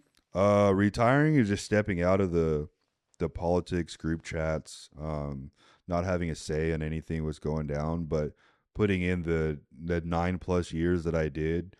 Starting the YouTube channel, starting the Instagram channel, starting selling merch, when, you know, none of that was even a factor. Paying a lot of money out of pocket to go to rides and travel and keep the name alive of WCC, you know, and whenever I have an issue or want to change anything, or I think of a way to make the team run better or smoother, kind of just getting shot down. Just like, no, it's not happening. Like, with what, like newer riders that are on newer riders, retiring riders that aren't really active, which is nothing wrong with that. Mm-hmm. You know, retire like I did, and, you know, pop out, wear your jacket. Like, no one's going to tell you no. No one's here to take anything from you. We're not a club, but, you know, we need to bring on people that are active, you know, that are willing to travel, because I got tired of going by myself. So I want to bring up this because a lot of people don't understand the dynamic in teams and how they kind of function like a business. It does, yeah. And I don't even know all of it because I've never been a part of a team. Can you explain that dynamic a little bit? So the dynamic is basically, you know, it's similar to a club, but a lot of teams don't like to say that because, you know, some of us were in clubs prior and we left because of the stupid politics. But there's always going to be that one founder. You're going to have the OGs, you know, they're always going to have their say in everything that goes on with the team. As far as the business aspect of it, you want to market your team as much as possible to be able, so that when you host a ride in your hometown, people actually want to come out. But in order to do that, you have to go out to their rides too, out to different rides, and to support other people. To support other people, so they'll come and support you. And going to these rides, you know, I've sold a lot more merch in person than I have on my website, because it's the interaction. You know, it's like making a business deal. You know, you can do a Zoom meeting or a Zoom call or whatever, but when you're sitting there face to face with somebody, the whole dynamic changes. You know, you could tell everything else. So that's when a lot of people are like, yo, I want to get Dubsy hoodie, Dubsy gloves, like this, that, and the other. It's nice to finally meet you, man. Like, I've been following you for years. Like, this is so dope. Can we get a picture together? You know, if you want to smoke, let me get you a drink. And that's where the network, the marketing comes around, you know? So when you think about it, where does that money go? It goes back to making new merch, investing in team. If some riders, like, I was always the brokest one on the team, you know what I'm saying? I'll never not admit that. I was always a guy that never had a job, was living off of pennies, but somehow I would make it to Chicago. Somehow I'd make it to TSR, ESR, Elite Stunt Riders in Texas, or wherever the case. Like, if I want to go there, I would go. So where does that money go? That money went to keeping the team alive. But where does it go? Do you guys have a bank account? There is a bank account. And so if a good majority of the team wanted to go to, let's say, Texas for ESR's ride, the team would pay for Airbnb for the weekend. So is the whole team able to see this bank account? Or is one person in charge? As far as I know, if anybody asked, they were able to see it. There's no hidden. There's nothing hidden. You know, it's all of our money. You know, so if you needed a loan, like, I can't afford rent, you know, for the next couple months, like, you know, I'll get you back in 3 months. Like, all right, cool. That's our money. But you got to think about, what did you do to earn that money? What did you put in to be able to ask for money? Did you equally put in pound pavement like the others did? I'm actually, did you market, you know, the new drop that we have for marketing, for merchandise? Like, you haven't posted anything, but yet we're just your saving grace. You know, we're over here with fixing your bike. Right. You know what I'm saying? So, and like I said, I love 99.9% of the guys that are on the team. You know, I have my qual with one of them, but that's not here nor there. But, you know, if he still needed me or needed anything from me, I'd fucking be there for him, you know? But me retiring was probably the best for me because I would always get so angry at myself for putting 110% in when nobody else was, you know? And then that's when the frustration comes in where I'm looking at like, bro, what the fuck have you done? You know what I'm saying? Where was the last place you went? You know? Oh, well, Cam, you don't have kids. Like, you don't have a real job, this, that, and the other. It's like, you had all that when you were trying to get on the team. So what's the difference? You just, now that you got it, it's just like, oh, I'm good. I do whatever I want now. I got, you know, I reached my goal. So it's like, why are we not going to hold these guys accountable for that? No, we're not. All right, cool. And this really ain't for me. I guess it's kind of like you guys having a bunch of business partners. Literally, everybody has their own aspect of what the way the business should be ran. You know? Everyone has their own expertise in it too. Yeah. Some people might be better at one thing than other people might be better at hitting the streets and pounding pavement like that, but someone else is more business smart on the website and, and doing that kind of stuff. And there's nothing wrong with that. As a team, you guys should come together, you know, and utilize everybody's different ways to make things work. You know, octopus can move each arm in a different direction, but it's still one body. Yeah. You see what I'm saying? You could get a lot done if you had 8 arms. You know what I mean? So if you have, I mean, we were at one time, we were like 20 deep, you know, we show up to rides like 10, 12 deep. And like, we were the deciding factor in being in the front of the pack, you know, like the last ride, WCLA, I want to say went to like, one thing I do love is looking up in front of the pack and you see 9 sick riders in front, all wearing the same, all in a wheelie, you know what I mean? Just locked in. And like, that's what always drove me to want to be on a team. Oh yeah. You know, because it's so sick. You know what I mean? When you have a unified team and, you know, like when WC was like that, like we would all go get dinner together, get breakfast together. Family. It was a family, you know? And now that we're all growing up, you got the real family, you know, on top of real careers, real this, that, and the other. Right. Real life activities that, you know, no matter what, it's not going to slow down for you. You know what's crazy? There's nothing like that in the Harley scene yet. Really? Yeah. It's a lot of young kids. There's no unified team like you would see like Sick Riders or WCC. It's usually a merch business, typically, that will start a team. They'll give the team merch to rock and sponsor them, and then they'll be the team. Right. And they'll do shows. It's that dynamic. Yeah. They'll do shows instead of like street rides. I guess Grip Street does probably street rides, but Grip Street, yeah. Grip Street, man, those guys are awesome. Yeah. They're cool fuck. Yeah. They're more towards kind of what WCC, but it's a different dynamic. They didn't create the team for that. Right. They were a business first. Exactly. Versus like WC and Sick Riders straight up was for riding first and then became a business. Exactly. Afterwards. Yeah. And it's the hardest part is the transition to that. You see what I'm saying? It's turning it into a business. Turning it into a business. You know, going from family to like, yo, let's try and market this and try to make some money out of it. How can we do that? You know, and there's so many trials and errors of going through that. Just like with Junior, you know, Junior got put on the team, and I told him, I was like, yo, you're a good rider. You need to start marketing yourself as that. He's like, all right, well, I want to start like just merch, like start a shirt company. Like, so I was helping him pick out a name for it. Picked out a name. He got his YouTube going now. He's doing good on YouTube, doing the vlogs and stuff like that. And like, that's the one thing that, you know, adding young kids to the team was always in the back of my mind. Not a bad idea, but they're gonna outgrow it fast. You know, because they're gonna be such a good rider, and then next thing you know, it's like, fuck, what's next? They're bored. Yeah. You know, we all got ADHD. You know, we all got to stay active.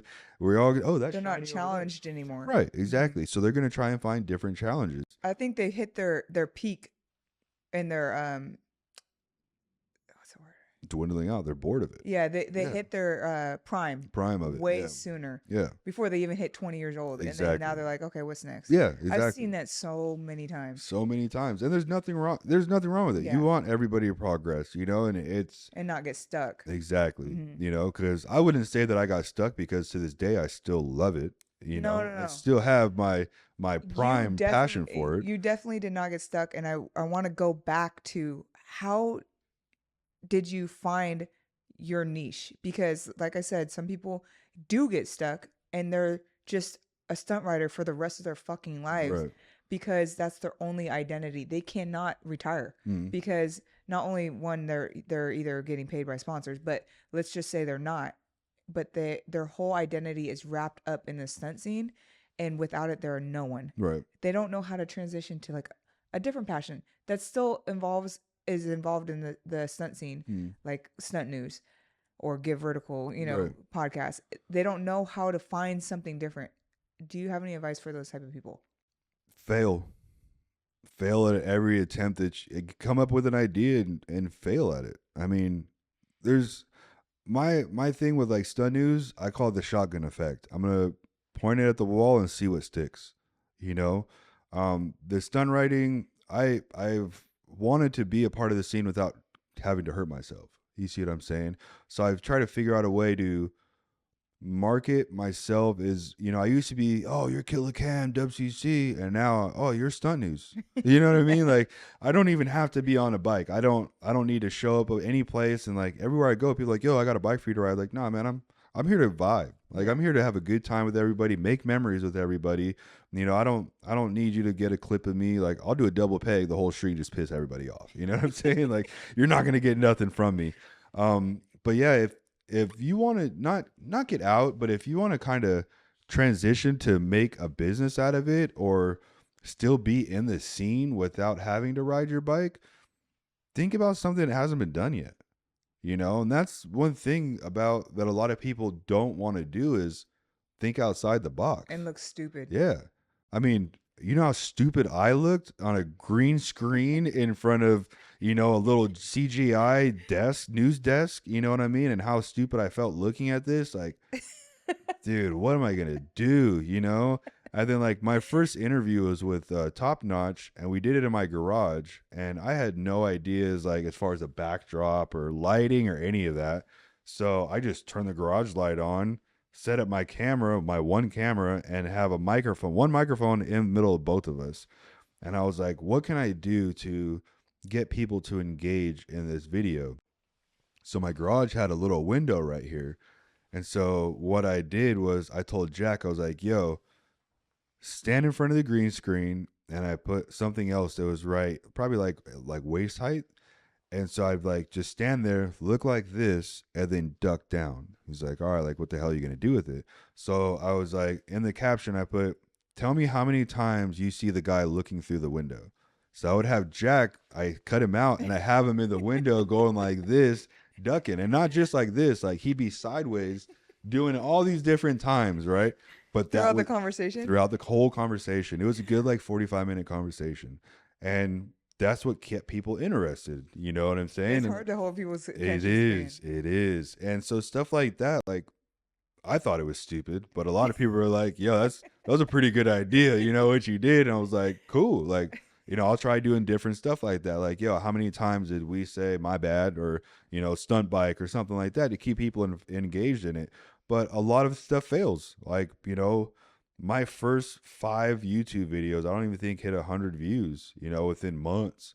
And that's super demotivating. So much work for no so views. Many hours, so much critiquing yourself. Like, am I really doing this? Should I still be doing this? Like, no one's listening. Yeah, exactly. You know, and as long as you still have the passion, who cares? So do you think that has something to do with your confidence in yourself? Because it's hard for these guys. A lot of them aren't confident off their bike, and the bike gives them confidence, but they're almost to the point where this is a derogatory term, but like becoming a washed up rider because they're still trying to hold on to something that, dude, you've need to have retired by now. Like, we have respect for you. We get it. You know, like, you don't have anything else to prove. You don't have nothing else to prove. Like, what more can you learn? Like, even if you did learn the extremely hard tricks,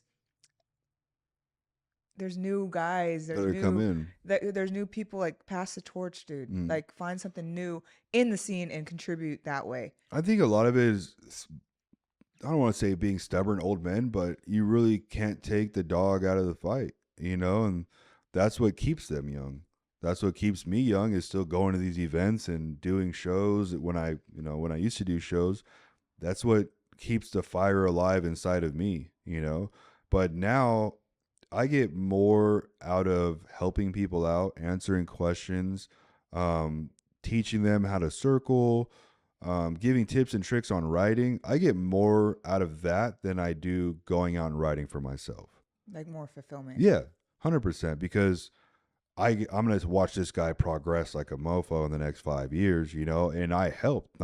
Not saying he's there because of me, but I was a small stepping stone in making him realize and understand what he was doing and how to do it. Well, and I think you can relate to this and understand what I mean. When every trick that you've learned, you remember who helped you with Oh, that. yeah. Every single trick, you're like, I remember Rocco taught me that. 100%. I remember, you know, every trick you remember. Yeah. And you remember that feeling in that moment when they were proud of you too. And then, but see, like, we grew up when it was a big shit talking, and not many motherfuckers were proud of you. You see what I'm saying? Like, they'll be proud, but it's a quiet proud. Like, yeah, that was all right. Go try it again. You know what I mean? Bitch. Yeah, stupid ass. You know. But that's another thing this generation that differs between our generation. You know, like growing up and riding with Bulo. Like, oh my God. Dude, I couldn't take it. I tapped out on him. The shit talking that would go down. Oh my God. You know, and he was the worst. He was, yeah, 100%. But I love the guy, you know, because he would push me to go further than I could see in myself, you know, and I respect him for it and I love him for it. But, you know, some people hate the motherfucker. You know, dude, I hate it. Especially being like 5'4", you know, and talking big shit, you know, it's like, shut up, little man. You know what I mean?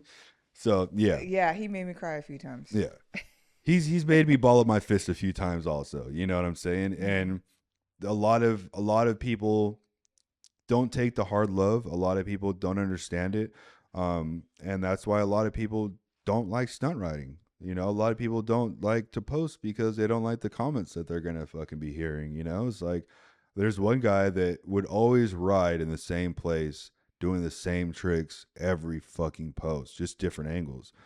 And so I used to comment on it like, yo, why are the lights always yellow? Like, do you ride during the day? Like, I think I saw this video yesterday. Did you repost this? Like, I'll just talk mad shit. And what it did was, all right, motherfucker, watch this. He go out, ride during the day, different tricks, progressive sport.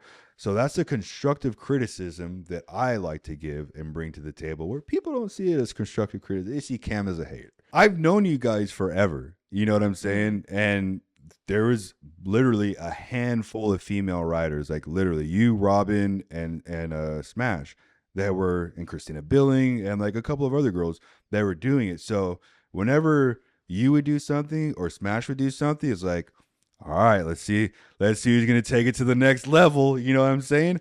But that's always been my shit. I've always loved to push everybody. You know, it's different for the girls though, because you guys get your feelings involved with it. We do, and we don't really necessarily want it to be a competition. Then don't make it a competition. I know, but guys like you, and you're not the only one, cause drama between the girls by talking shit and like pinning us up against each other. Like, oh yeah, where you at? Or aren't you gonna hit that trick? Clap like back. he did? Yeah. Yeah. And it's like, and not only do you sometimes say it in person, but you say it publicly, and then you feel like the need to clap back. You feel the need to clap back. Yeah, okay. The rider feels the need, like, fuck, he's right. Cam.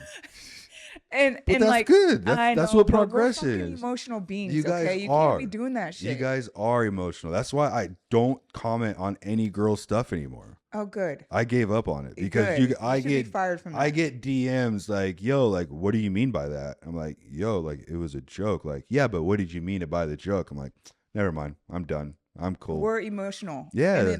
And you got to take the emotion out of it. Well, we don't want to like fight between the girls. We want to be cool. Yeah, we want y'all to be cool. Like, because if I you guys know, were to but- team up like you guys have been doing, like, you guys could blow all the Harley riders out of the water. All the guys. You guys could be dominating this fucking sport.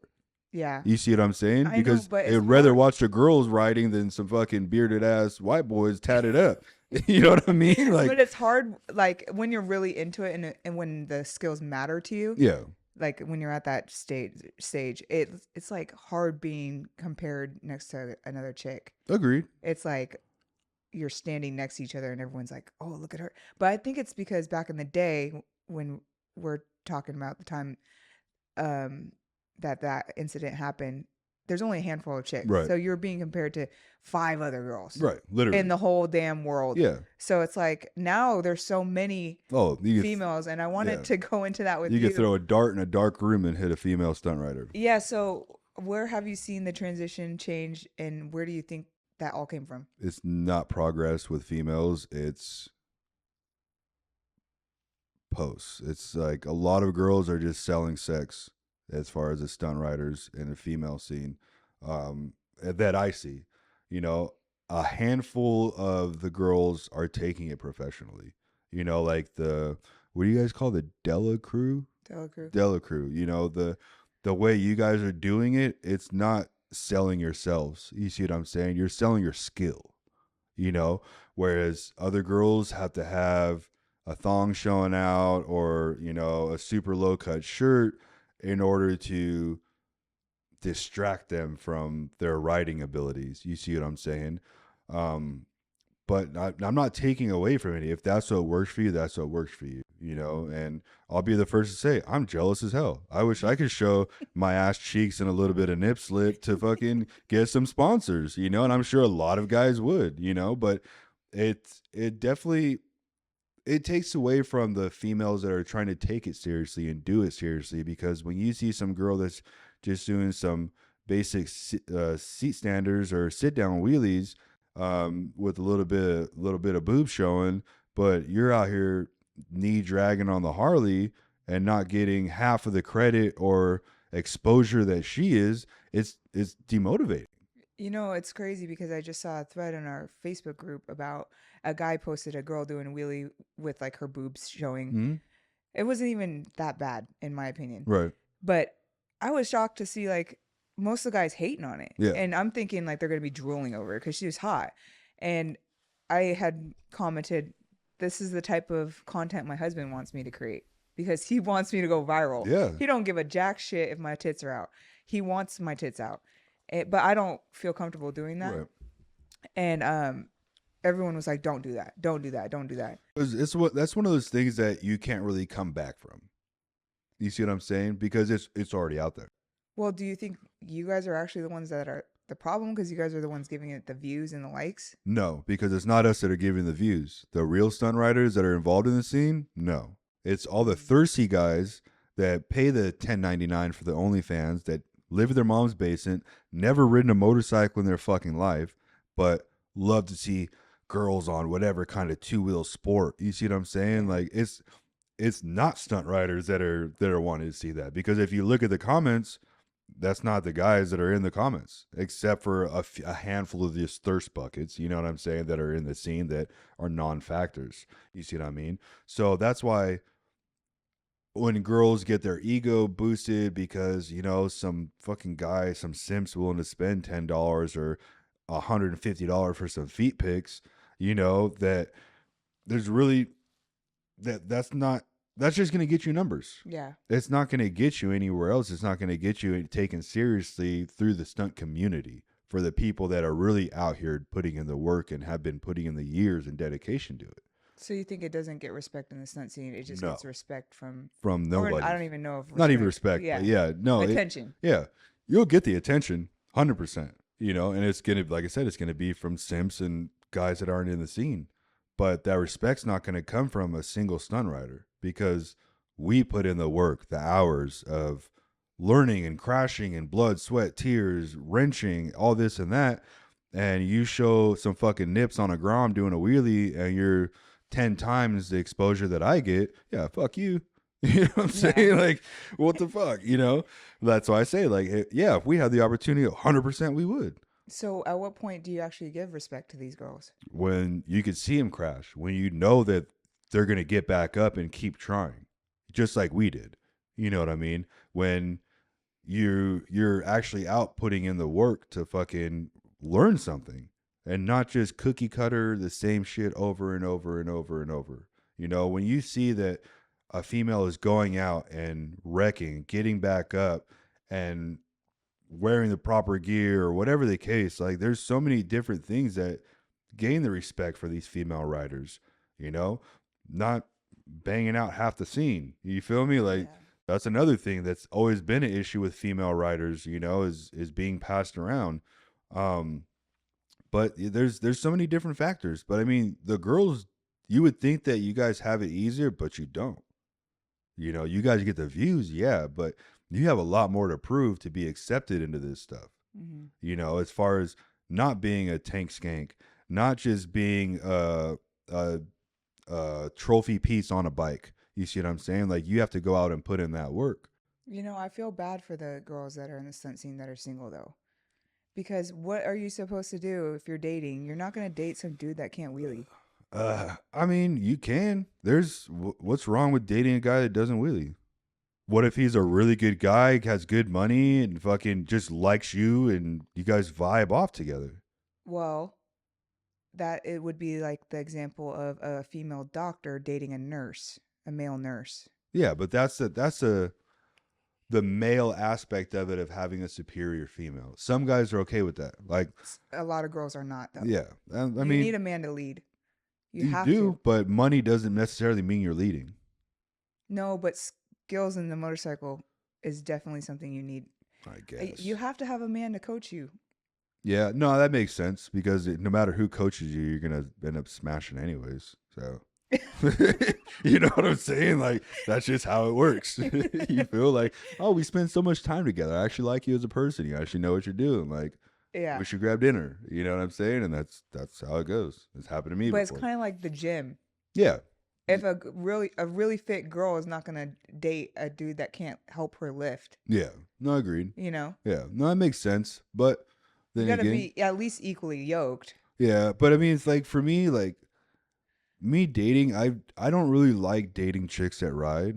A Like lot of guys in the scene say that. we don't because you're gonna go from me to the next one, to the next one, to the next one, to the next one, and then you're gonna end up. I'm gonna end up seeing you at a ride with this dude, your new guy, where we should have been at this ride together. I miss you. You know what I'm saying? Like Yeah. it sucks because I've been in that situation. Like my ex, I met her. She beautiful chick. She rode, and then we broke up. And because I brought her around my scene, she started hanging out with All all the these homies. guys. Yeah, you know, and as far as I know, I mean, I don't know, she got passed around or whatever, but you know, she was still in love with me, but she would try to make me jealous to Mm. try to get that rise to show that she still cared, to see if I still cared.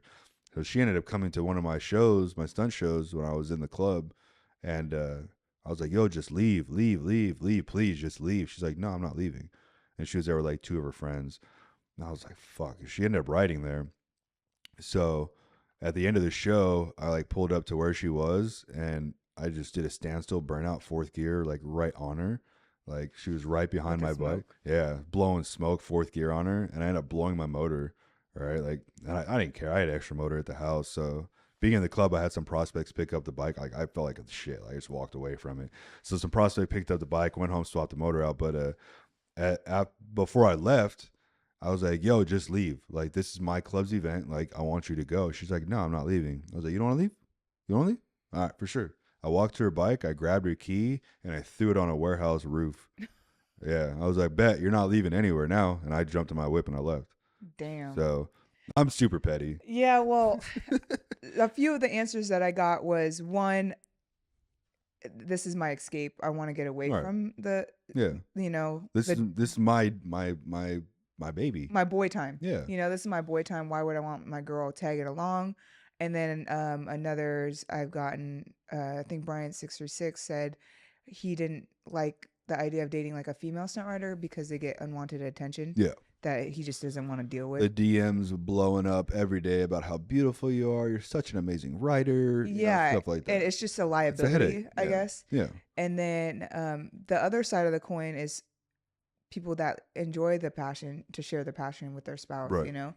And I had a podcast about it with actually at Las Vegas when I seen you with Krista from Dela Crew and her man and Bruce, and we were talking about why do you guys like it, and they like it because we're not nagging at them. Right. Where are you? We're with you. Exactly. You know, so I guess I could see every side of the coin, but just for to put out there, I don't think you're getting those DMs unless you're naked on the bike. No, the girl I'm talking to now, she rides. She doesn't post provocative stuff. Like it's just Insta 360, you know, and wearing a windbreaker, no flesh showing or anything like that. And I mean, for some reason, girls that ride are just attractive. Like I don't know. You're gonna get those DMs from the Indian. Yeah. No, not bots and shit. Not just bots. Don't try to water it down. It's not just bots. Like there are, you know, actual dudes out there that are, you know, just would really love to have a chick that rides. You know, whether you're beautiful, there's girls that don't even take their helmets off. Yeah. You know what I'm saying? Like, bro, how do you know that's not a man under that? You see what I'm saying? How do you know they're not transitioning? Like, Stop. I'm just saying, like, you know, like these guys are just doing the shotgun effect, seeing what hits. You feel? And like that's never been my thing. I don't like to pursue girls. Like I'm that shy of a guy. Like you have to approach me. Like I'm one of those kind of guys. I've never shot a DM like, yo, what's up, ma? How you doing? Oh, hell Ever. no. I've never done it. Because Please. I hate rejection. Like that's my biggest thing. I hate fucking rejection. So that's why I've never done that. Every girl that I've ever talked to has approached me. Like, yo, like you're kind of handsome. Like, yeah, I know. You know what I'm saying? Like, what's up? Yeah, I know. I know. Duh. You know? But yeah, no, like back to the topic we were talking about, the girls, they do have it rough. The ones that are taking it seriously and not being provocative with, you know, half dressed or whatever the case may be, because that's what you're competing with. No, yeah, it used to upset me. You know, it used to upset me, but now looking back, it's because I was so in our stunt world that I wasn't looking at the bigger picture. Right. You know, I'm so worried about what everyone in our stunt scene saying, whereas like, growing your following is important. Right. If you want to make it in the scene. Yeah. You know, I guess I don't really see the problem if a girl dressing how they want to dress. Yeah, of course not. On the bike. Now, as long as it's not like sexual, like. I mean, nowadays you can't really say anything. You know what I'm saying? Like the girls are gonna do. The girls are gonna do, and it's whatever works for them. You know, because you're not gonna get the respect from the people that matter in the scene. You know, and that's. How do you say? That's not what I want or what I earn for as far as people's respect, but that's what I have. Mm-hmm. You see what I'm saying? Because I've worked on myself to build what I have, and they respect me for it. You see what I'm saying? I wasn't sitting here like, oh, I need this guy to respect me, or I got to do this. No, I've never tried to impress anybody but myself. You know, and that's one thing that I think a lot of people don't do. Is try to impress themselves instead of Instagram. You know, because if we got rid of Instagram, if that shit just fell off the face of the earth, all the social media stuff, you want to impress yourself to progress the sport and your friends and people around you so that all of you guys can be the shit, you know, and help each other out. And next time you go travel and fucking, you know, your clique was out here practicing and these other guys weren't because they're being selfish or trying to show off to somebody else. With that said, how has it changed since before social media and after? Oh man, it's demotivating for many reasons. Like we talked about, the content creators, you know, don't have to do anything except buy a BMW S1K and have a good video and fucking ride. As far as Instagram with stunt riders, it's become so cookie cutter. Everybody just wants to scrape and do the same tricks over and over. Nobody's stepping outside the box and being like, yo, what if we do a watchtower in the streets? You know what I'm saying? That's never been done. And then you look at what they're doing in Brazil, India, anywhere else overseas. These guys are 10 years ahead of us of anything that we even fathom doing out here. You know what I'm saying? So that's my real question is how the hell do these guys have the motivation and concept to be able to do that kind of Yeah, stuff? how do they though? Because a lot of times they're riding alone Yeah, alone and they're up in the middle of fucking nowhere. with no friends. No friends, no helicopter, no life support coming in to save their ass. You know what I mean? But we're in the lot scared to crash and eat shit. You know what I mean? And it blows my mind. It really does how we're so far behind in this sport and only a very small handful of people are pushing it. Do you think that the sport bike scene's dying? I don't think that it's dying. I think it's plateaued. I think that it's just going to stay consistently like that. I don't see it getting a spike as far as, going any higher or becoming Red Bull or Monster sponsored or anything like that. I think from now on, that's just going to be the Harleys because that's going to be where the money is. But sport bikes aren't really taken seriously, not anymore. Now it's just all the Harleys. The only people that are making Red Bull money is Mike Jensen, Britain, with his Monster sponsor.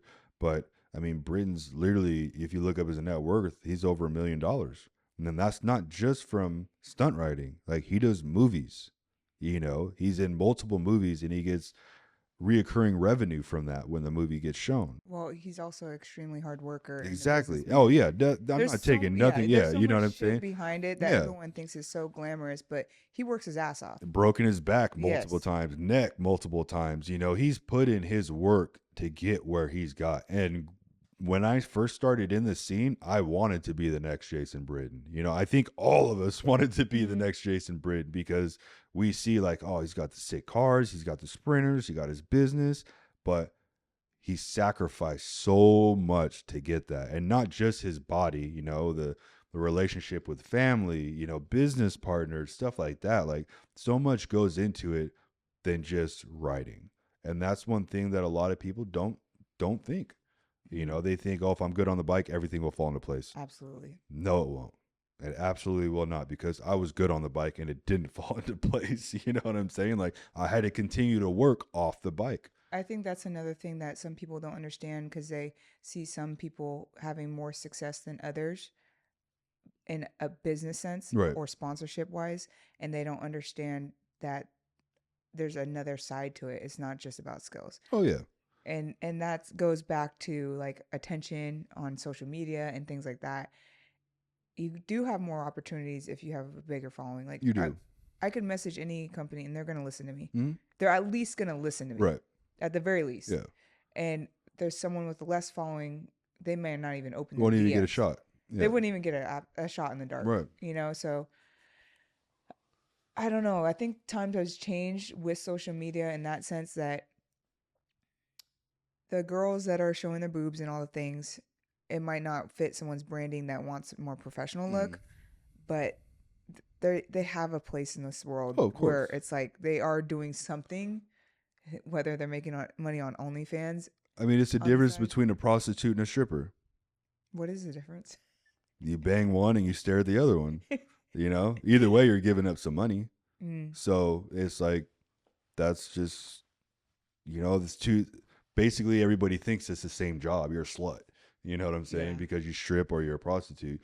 But there's two different aspects of it. One's just dancing to get paid. The other one's doing their thing to get paid. You feel me? So, yeah, I mean, the girls, I know it's not easy because every dude just wants to put their shit inside of you. You know what I'm saying? It's disgusting. It's true. It really is true. And it's one thing that like, I'm so happy that I haven't really dated any stunt rider females. You know what I mean? Because I'm not really attracted to girls that stunt ride, because to me, it sounds wrong, but it's an attention thing, and it just seems like a me. And there's nothing wrong with that. You earned your skill, you earned your place, you earned your paycheck, but it's also me. You know what I'm saying? Like I'm doing the same thing that you're doing, but you're bypassing me with this shit. I don't like that. Just like we were talking earlier about, the doctor and a nurse. I don't like that shit either. You got you got 200,000 followers. And I'm stuck at 80K. Like, Yeah. fuck you. Give me a shout out. You know what I'm saying? Like, what's up? Help your boy out, you know? Well, if you're a partner, you do help each other Oh, of out, you course. know? Of course. Agreed. You Like know, Ashley and Seba really grew each other yeah, they did. together, you Yeah. know? No, they really did, They though. helped each Yeah. other. You know, and that was, you know, that worked for that period of time. And then once you get to a point in your career and in your life, you're just like, fuck, like, what's next? You know, what else can I do with this 1,000,000 followers? You know, what else can I do on the bike? Where else can I go? You know what I'm saying? So, I feel like the men have to tap into something different, like we were saying, like the stunt news or something, or come up with some sort of brand so that they could sell. right. But the women, man, they could do the same thing. But bro, at some point you gotta have kids. Yep. And if you're relying on sponsorship money and that's keeping you afloat and that's your Yeah. career, I'm praying for you. Yeah. Like I really am, because it's not easy to get pregnant in the scene. No, it's easy to get pregnant for sure. But if riding is your career, Yeah, there's you no get pregnant. good time. There's not going to be no one's going to pay you for 2 years of you not riding. You know what I'm saying? For the whole pregnancy and then a year at home. Like there's no maternity leave for any sponsor. You see what I'm saying? So how are you going to stay relevant? You know, are you going to do merchandise? Are you going to travel and do talk shows, podcasts? Like what are you going to do? What's your plan? Right. Or are you going to go to school and get a degree in something and start a career so that, heaven forbid, something happened to you or the child, your health coverage is there, your PTO is there, your 401k is there, you can buy a house, you know? Because like I said, I'm 37 this year. And within the last 4 years, I finally grew up, you know? And a lot of people can see the difference that have known me for a long time compared to what I was to my mindset where it is now. And a lot of it was because of stunt riding. You know, I had my fun times, my memories that I'll never forget with people that I get to see once a year. But, you know, I had to focus and say, what am I doing? You know, what am I going to do if I end up, heaven forbid, fucking lose a limb? You know, am I going to be that one guy that, oh, Cam was a killer, you know, back in the day, you know, but nah, like the followers ain't going to buy me a house. I got to buy me a house. I have to work my ass off to buy me a house, or I have to design merch or create some crazy product to be able to get that money, you know? And so I just had to sit down and evaluate my life and what I wanted to do. Like, I'm never going to stop stunt riding. Like, I'll pop out whenever. I could jump on a bike right now and go do whatever I want to do. But I have to be able to sustain a living for myself. And stunt riding is not going to do that. It drains your bank. Huh? It drains your bank. It does. It 100% does. It's like living with a fucking crackhead that just needs to borrow $10 more. You know, that's never gonna pay you back. You know what I'm saying? And it's just like, yo, let me get $10 more. You know, until Friday, and then Friday comes like, there's $5 more.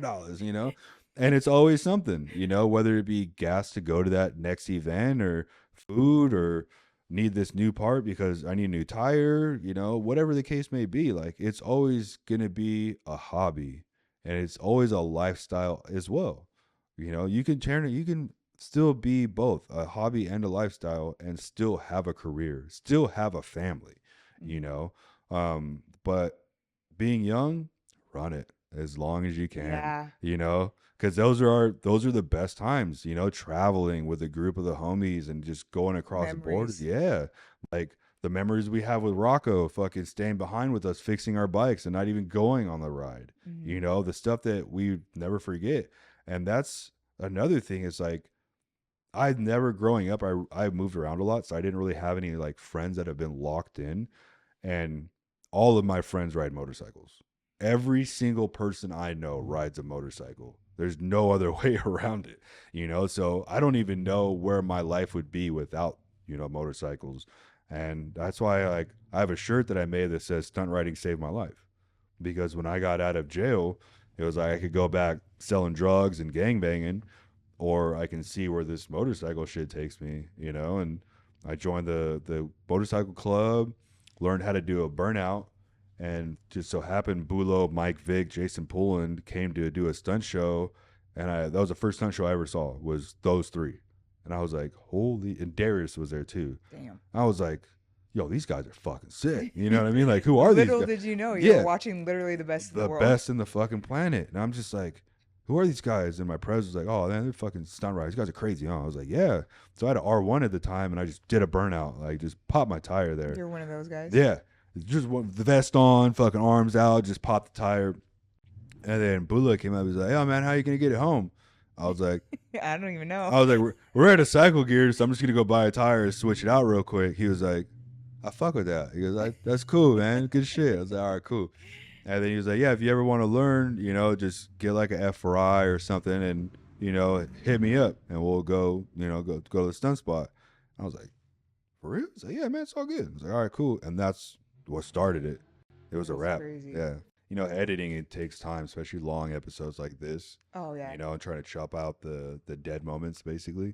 So yeah, that's why we try to keep it just going, and that way we don't tire anybody out. You know what I mean? This is such a fire conversation, though. It is, yeah, because we're consistently going. I know. Good well, topics. I think both of us know how to talk. Yeah, And know how to keep a conversation exactly. going. I don't know if you've ever had an interview with someone and it's like, yeah, it's hard. 10 minutes in, like, all right, well, thanks for joining. You know, today. Have you ever cut off anyone? Yeah, we cut off Gil because really? Gil talks, and it'll go from like, so what bike did you ride? Well, back in when I was 14, I had like, oh, fuck, you know, yeah, exactly. He has plenty of stories. He actually wants to come back and do a part 2. Yeah, so like, you need to put up some boundaries on that one. Yeah, we're just gonna be like, yo, we got 3 shots at this, and each one's gonna be 30 minutes. So say as much as you can, write your own script, like whatever you got to do, my guy. Like, we love you, bro, but do your thing. Yeah, you know what I mean? Yeah, the hard ones for me are the ones that cut you off every time. Yeah.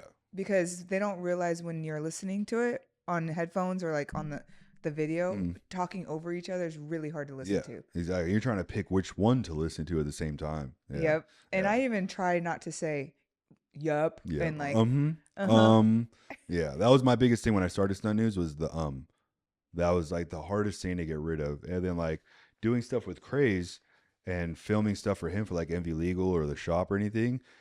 Like I'll be like, yo, like let's talk about this product. He'll be like, this is a GPR 300. We sell them here. Bro, cut that shit the fuck out. That's so much editing. Or Bruce will like drag a word on really long. So even if you chopped it up, it didn't sound right. It doesn't match up at all. Oh man. But I mean, for us, for the generation now, it's a lot of short-term attention span. You know, especially if you're not getting to the point of what's being said. Yeah, you know? A lot of people don't really give a fuck. So we'll see how it goes. For me, I have to like consciously not laugh. Yeah. Like I don't know if you notice, I'll silently laugh because it's annoying when I hear me laughing when I'm trying to make a fucking reel. Right. And then I'm laughing over the audio of what the other person's saying too. Yeah. Yes. I'm like, dude, why did I fucking ruin the moment? That's why, like, whenever like me and Tommy gas each other up, I have to fucking like go all the way over here, like, yo, you're a fool for that, you know. But right. All right, let's go over these audience questions. You got some good ones. Okay, that's a good one. Dropback T wants to know, where do you see stunt riding going in the next 5 years? Stunt riding, I'll say, is in a general. Harley sport bikes. I see it turning into it.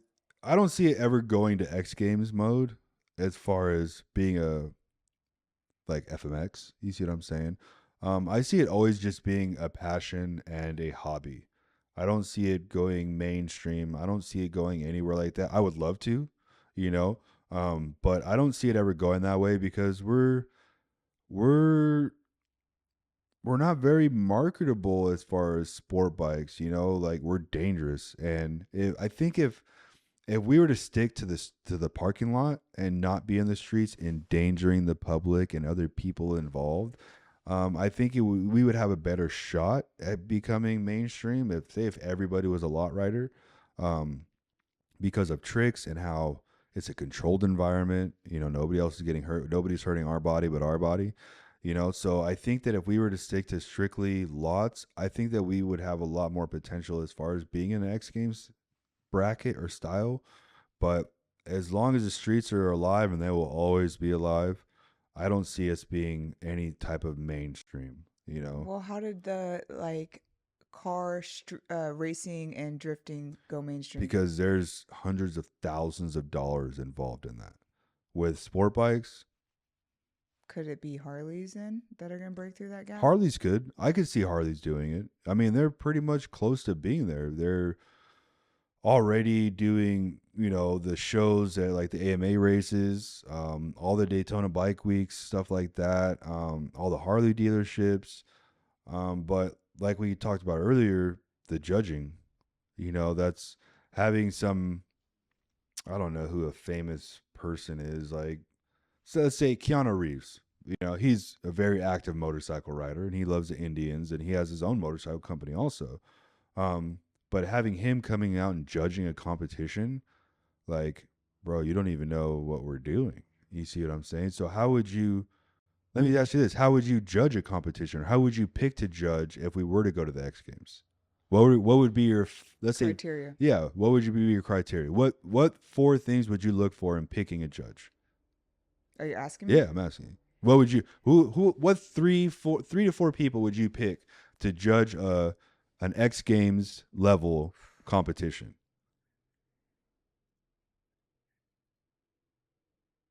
I wouldn't do your judging. Exactly. There's no way. Exactly. So that's what I'm saying. Like, when freestyle motocross, you got Travis Pastrana that's judging. You see what I'm saying? Or some OGs in the game that are judging that have put in their work and their time, but they're not allowed to compete anymore because they've already went way past that barrier that people aren't going to be able to catch. Well, so I my first person that came to mind would be Jason Poland. Of course, yeah. But then I think about the stupid handbrake versus foot brake thing, which I don't want any bias. So I don't want him to be biased against foot brake either. Mm. And that's where the issue lies. Exactly. That's where the issue lies. That's what needs to be pretty much not settled, but there needs to come to terms with it. The whole situation about it, And so that's why the scene, where do I see the scene? The scene is going to stay the same way for a long time. It's going to probably be some different bikes, maybe a few different tricks, some new modifications, but we're always going to be at that level of Instagram, couple bad gas motherfuckers out there raging their Harleys, doing a couple little shows, traveling as much as possible, and just wreaking havoc wherever we go. I don't see us being taken seriously as the X Game level, and a lot of people say, well, yeah, but look at the freestyle motocross guys, those guys were metal militia, like jumping out of hotel windows into pools and all this, that, and the other. But yeah, but look what happens when they went to the X Games. A lot of those guys settled the fuck down because they were getting real checks. You see what I'm saying? They were given an opportunity, whether that was somebody was at the right place, the right time with the right people, and was like, yo, like, would you guys be willing to clean up your act a little bit if we got you, a national competition? Oh, fuck yeah. You know what I'm saying? Yeah. So I think that, you never know, somebody that's learning to ride a Harley right now, could be that deciding factor of being at the right place at the right time. Like, yo, like, what do you think about hosting, like, what if I could get you and a couple of your boys into the X Game as a halftime show? It requires a manager. Right. Some sort of business manager. Some sort of business partner. Look at Twin Stunts. Mm-hmm. They have a manager that gets them all these shows, the Yamaha sponsors, this, that, and the other. And that's a heavy burden to be a manager and to manage finding shows, making sure contracts are completely right, insurance is right, making sure that my talent is always where it needs to be as far as, physically demanding, going to the gym, making sure they're eating right, this, that, the other. So there's a lot that goes into it. It's not just, hey, bro, you want to be in X Games tomorrow? Hell yeah. You know what I'm saying? Like, cheers. Exactly. Yeah. So, and until the sport gets taken seriously, I don't see it really going anywhere. I see it just consistently being a hobby, and I hope it does. Like, I don't want anybody to think, oh, Cam's just hating or putting. No, I would love in my generation, in my lifetime, to see this, like, turn on a TV and see some wheelies, some stoppies, some real shit getting thrown down on a national level. I think the only way there is competitions. Right.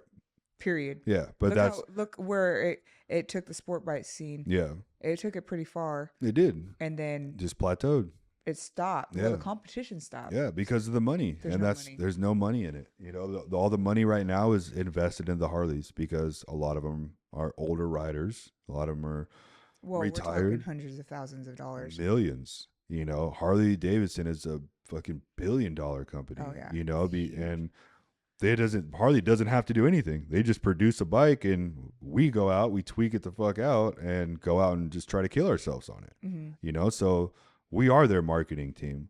And to be sponsored by a dealership, like that's a big play, you know, because not only I don't know what it entails as far as a dealership sponsor. I don't know if they give you a bike or whatever the case, but just having that on your resume is huge, Mm-hmm. you know, and a lot of these dealerships have connections with bigger dealerships, guys that own 9, 10, 20 of other dealerships as well. And corporate backs up Exactly. a lot of the marketing. Exactly. And X Games is corporate. 100%, because that's another $1 million fucking business model that brings the next generation, brings, you know, 5-10 days of action sports in one place that everybody wants to go check out. Yeah, so everyone thinks that it's something like football, but they don't realize football is a business also. Exactly. Football is a very lucrative business. $1 billion. And fucking rigged. Yeah, exactly. Also. Men in spandex. Yep. Okay, so let's see. Chorizo stunts, your favorite evasive maneuver or trick other than a U-turn. I'm assuming he's talking about to get away from cops. Evasive? Maybe. I'll do two. So I've never ran from the police, but if I was to run from the police, You never ran from the police. I'm not going to incriminate myself. I've never ran from the police, but I've seen videos. Wrong way of traffic is the easiest way to get away from police. So like if you're on a freeway, you go the wrong way up an on-ramp, that cop's 90% of the time not going to follow you. You know what I'm saying? Same thing if you're going across the intersection, instead of making that first right, you go on the wrong side of traffic, that cop's going to follow you down that way. You stop, you make a U-turn and go the same direction as traffic, and then he's going to have to go all the way down, flip a bitch, you know what I'm saying? So it's a cat and mouse game, and the game's never going to stop. That's just is what it is. I mean, we've had helicopters on us out here, you know, and the bike cops and this, that, and the other. With police, it's not about how fast you are. It's about how strategic you are, how easily you can maneuver your bike, because these bike cops, they train every day on their shit. They're on it all the time. And they'll stay on your ass. Oh, yeah. They're on your bumper. But with a lot of riders, like, yeah, we ride streets every day, but for like 3 hours, like these guys are on their bikes for 12, you know, and then have to go to do qualifying training as far as U-turns, scraping their guards, you know, stuff like that. We're stuck in first gear half the time. Yeah, exactly. First or second. You know, so it's definitely something that is not about speed. It's about skill, you know, and that's the easiest way to put it. My favorite trick, hands down, though, is Watchtower. I don't know if we'll just throw that out there. Can you explain what that is for my Harley riders? So please? you guys will probably never see it in your Harleys, but no, someone's doing it on Harleys. Is he? This guy Kevin. Oh, it's on the red Sporty, right? I don't know. Yeah, I think it's a red Sporty. I don't know. Anyways, go ahead. Watchtower is when both feet are completely on your handlebars in a wheelie, and so like you have to have a handbrake for it. You're holding the handbrake and both feet are on your handlebars, and you're doing circles and stuff like that. Okay, maybe he doesn't do Watchtower. But he does unicycles where his legs over the front of the forks. He does these things. Yeah, it's unicycle. Yeah, same guy we're talking about. Oh, okay. Yeah. Okay. So yeah, that's what a Watchtower is. That was another like huge goal of mine to do. You did it. Yeah, I did it. Yeah, definitely one of my best moments. And luckily I got a picture of it, because back in our days, Instagram was just pictures. It was screenshots of GoPro. Screenshot of GoPro, and then you got 15 seconds to prove your worth. You know, you had to edit a whole 5-minute video to try to make it look cool for 15 seconds. You kids don't know how lucky you have it nowadays. I swear. Oh, I know. Oh my God, this shit's ridiculous. Okay, Cody Guffey. Would you rather clean smooth style and do 80% of tricks, or sloppy in more tricks? That's a good ass question. Um,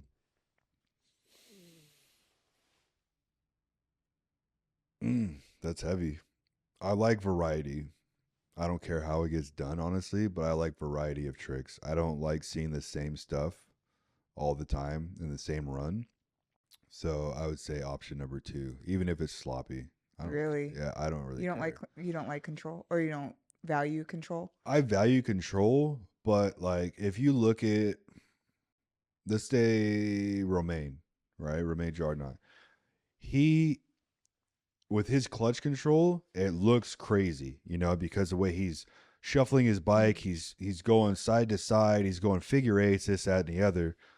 But that to me is control, but it's not stylish. You see what I'm saying? Because sometimes it looks like the bike's throwing him around and he's not throwing the bike around. That is style, though. I guess that's his style. But I don't know. For me, I like variety of tricks. And if you can do it cleanly, like 10 plus bonus points, you know? But I mean, look at Sloppy stunts. Like that guy's a fucking animal. That guy, he lives up to his name. You know what I'm saying? Like sloppy stunts, but he has a decent bag of tricks. I guess. I mean, yeah, that's my 2 cents on it. Keep that boy off the FMX ramps, though. This question kind of goes with the question that I was mentioning, or the topic we were talking about, mixing the Harleys with the street bikes. Uh, Outside Easy wants to know, what safety tips would you give a Harley rider in a mixed pack street ride? um, keep your distance and look on both sides of your tank, because a lot of Harley riders, they're looking to their left, and not to their right, and that's where I see a lot of the accidents happen. Not just people not looking back, but looking at one side of the tank. I mean, we both know on high chair you can't see shit, but you have to go both sides of your fairing to that little gap to make sure that you're not going to run into anybody. Mm-hmm. And that's, I mean, you always want to know what's in front of you. It doesn't matter if you're a Harley or a sport bike. Like, you always need to know what's in front of you and what's behind you. Now, when you're in a wheelie, I completely understand not being able to look back and making sure nobody's going to come and smack you, because that's their responsibility. Yeah. But knowing what's in front of you is huge. And a lot of Harley riders only look one direction, whether it be left, if they're in sit down, obviously. But they're most of the time they're looking left, because that's usually like the comfortable position, for hand drags, everything else. A lot of times the right gets bypassed for whatever reason, and sometimes the guy's filming and he's looking to the side of him and not paying attention. You just come by and run into him. It's so I would say always look, and do your best not to slow the pack down. If you can, I recommend wearing like a Lexan, or like Cardo or something. yeah, Yeah. some sort of Bluetooth thing, and link up with their buddies and spot each Yeah. other. Like Bruce used to do that all the time. Like, you're good, you're good, Yeah. you're good, or bring it back, slow down. And that's the same thing with the sick riders. Like, I think the last ride, like there's 6 of them linked in. You know what I'm saying? And not one just for safety, but like, yo, we're gonna clutch up on 3. One, Yeah, 2, 3. you can make Yo, your tricks way yeah, sicker. yo, we're gonna scrape on 3. Everybody ready? 1, 2, 3, scrape. And it's just like, stop it. Like, so sick. Just quit it. So Cut it the fuck sick. out. Yeah. But yeah, definitely look both directions. Do your best not to slow the pack down. Just to clutch up. There's no trophy at the end of the fucking ride. You know what I'm saying? It's not a poker run. So take your time, and don't be ashamed if you go to a stunt ride and you're not feeling the vibe. There's been plenty of times where I've been out and people are like, yo, like let's go, let's hurry up and ride. Like, I'm good. Yeah. You know what I mean? Like, If you push it, that's when you fuck up, and there's nothing wrong with that. You feel, stay at the hotel and drink, like chill, wait till everybody gets back, go out. But yeah, if you ever have that gut feeling, trust your gut, because your brain will talk you out of it, but your gut won't. Yeah. That's That's good advice. Okay, Get It Gary wants to know, how can we bring people together and create less clickiness in the scene? It's not gonna happen. Everybody gets along with their people, and it's not. A lot of people take it to heart, like the invite only rides, right? A lot of people take it to heart because they didn't get an invite. You see what I'm saying? Where, why not just go out and progress yourself, and who gives a fuck? You know what I mean? Like, make your own ride. As far as clicks, this this sport isn't made for you to have to like everybody. You know, some people have their own past with people that act like you do, you know, or you do. Some people just click instantly, like me and Jesse James. You know, the first time I met that dude, I was like, you're about to be my best fucking friend for the rest of my life, dog. Same thing with Rocco. You know what I mean? Like, I love this guy, his laugh, his fucking bear hugs, like shit like that. Or it's like other people, it's like, this guy's kind of moving kind of weird, you know. He might have an alternative fucking objective going on here, you know. And some people give off that vibe. This, the world isn't made to for you to be have to be friends with everybody. You know, the clickiness happens because a lot of the time you're just comfortable with that click. You know, now if somebody, one thing that also gets pushed around a lot is shit talking or talking bad about other people. And when other people hear that, they already have, without even knowing you, they already have their mindset, oh, that one person said this about you, so I really don't like fucking with you because of what I heard this guy say. You see what I'm saying? So high school. Exactly. We're all immature. You know what I'm saying? Like, we all keep that high school mentality of, well, these guys are cooler than you are, so I'm not going to, you know what I mean? I'm going to do my thing with these guys. Whereas, like, you will grow out of it. You know, you will. Like, when you get older and you're in the scene and you see the difference between going to different rides over here and rides over here, you'll see that, yeah, they're clicked up, but their clicks are a lot bigger and they all stand for each other, you know.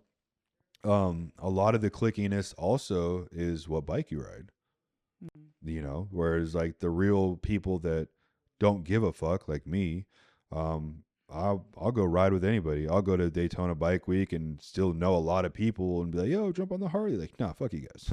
Fuck, you know what I'm saying? Like, I'm cool. Like, I'm good. I'm not gonna cruise up and down the street, but we can go grab a drink. But yeah, don't try to force yourself to be liked by everybody, you know, because you're gonna burn yourself out, like, mentally, and you're gonna burn yourself out on the scene, because you're gonna think to yourself, you're gonna try so hard to get so many people to like you that you're gonna just be fed up. You're gonna get, what's the word? You're gonna get depressed about this shit, you know?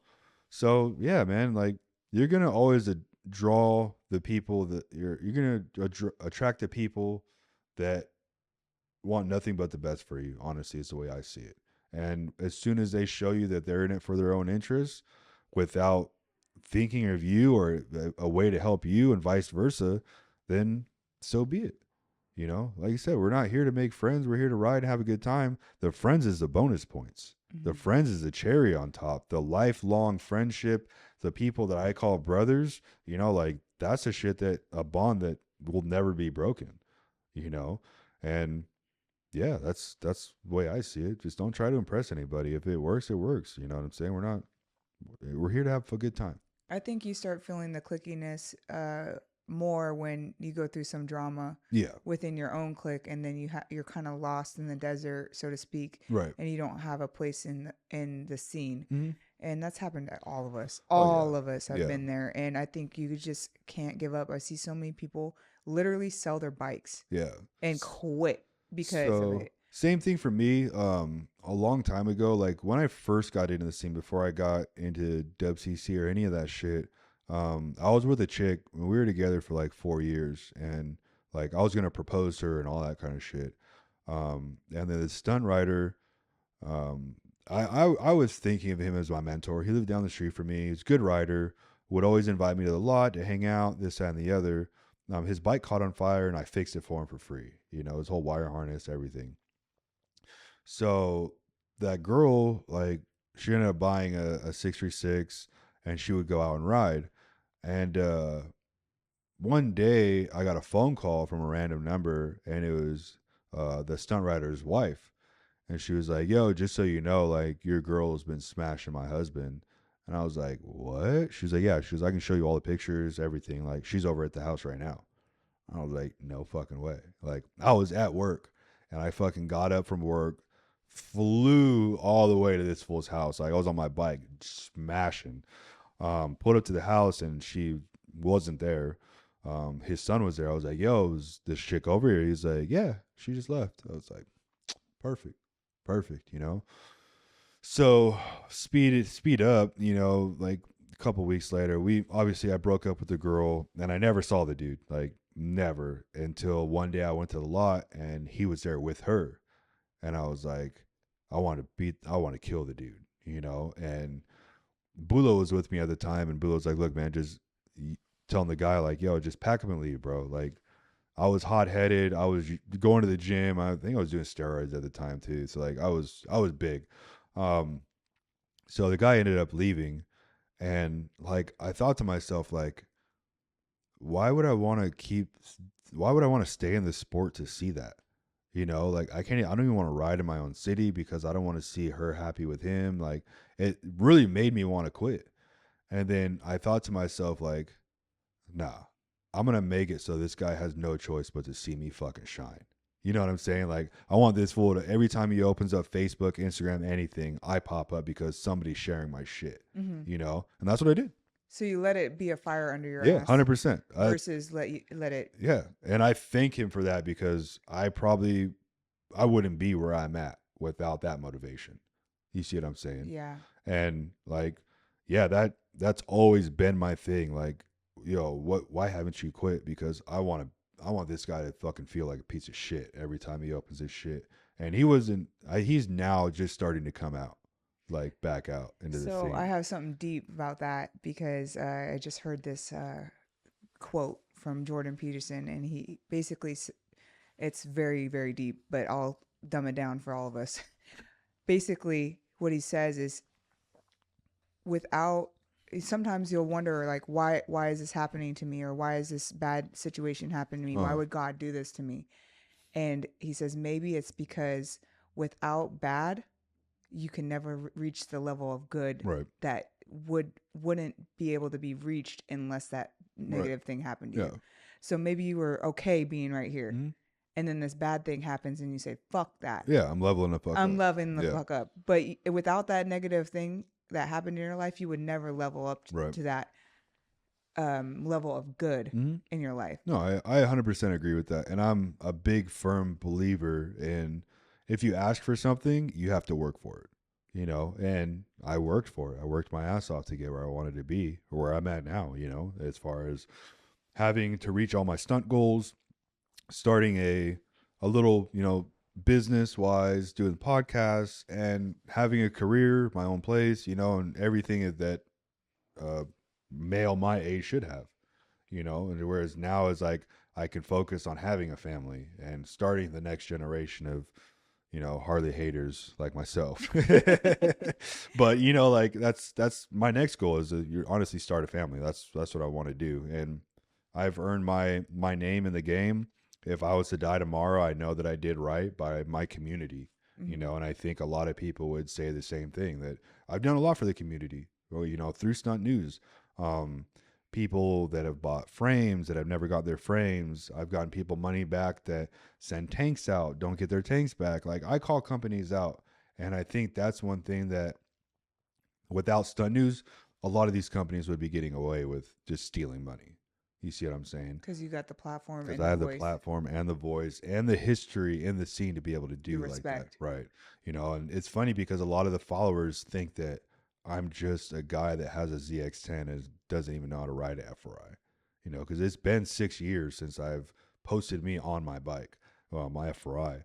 So that's another thing that I'm trying to work on, is popping out on that and kind of showing people like, this is why I am the way that I am. You know, like, I've been down the road.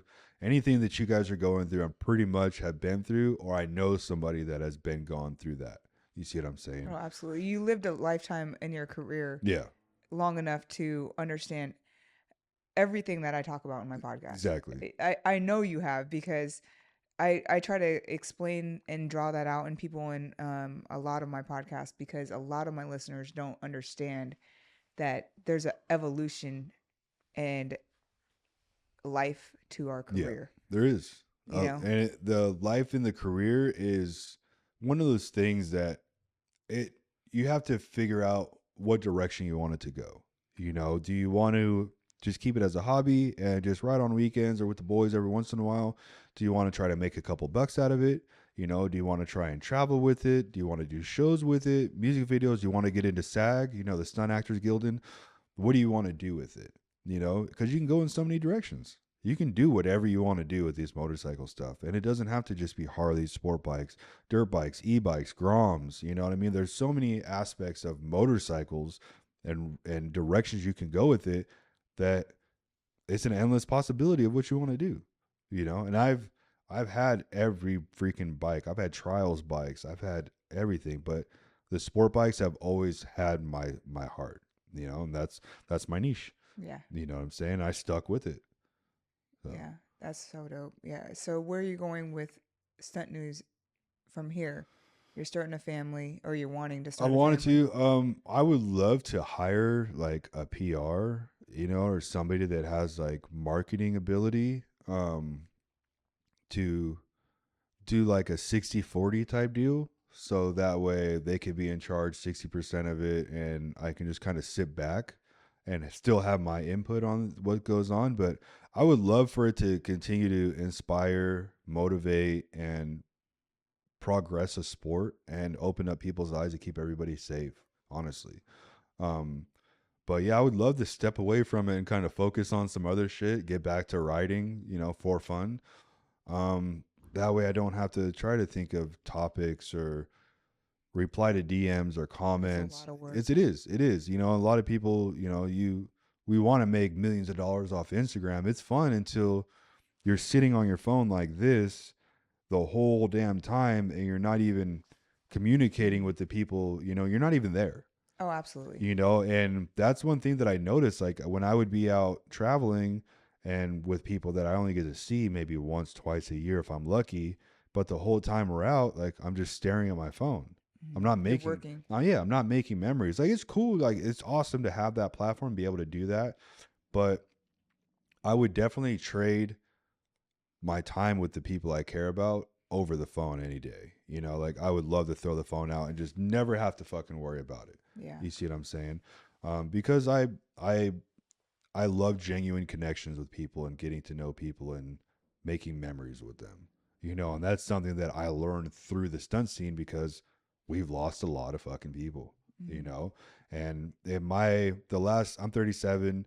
I've lost 27 people that I personally know just from motorcycles. You know, whether it be accidents, um, yeah, just accidents. Like that's it, you know? And there's so many times where I wish like I could just tell you I love you, you know what I'm saying? Or yo, like tell me another joke. Give me one more hug, you know what I'm saying? Or tell them how much they impacted you. Right, exactly. You know, and Rocco is the biggest one of that. Rocco is the one that motivated me to keep going in this sport and helped me out in so many different aspects of the shit.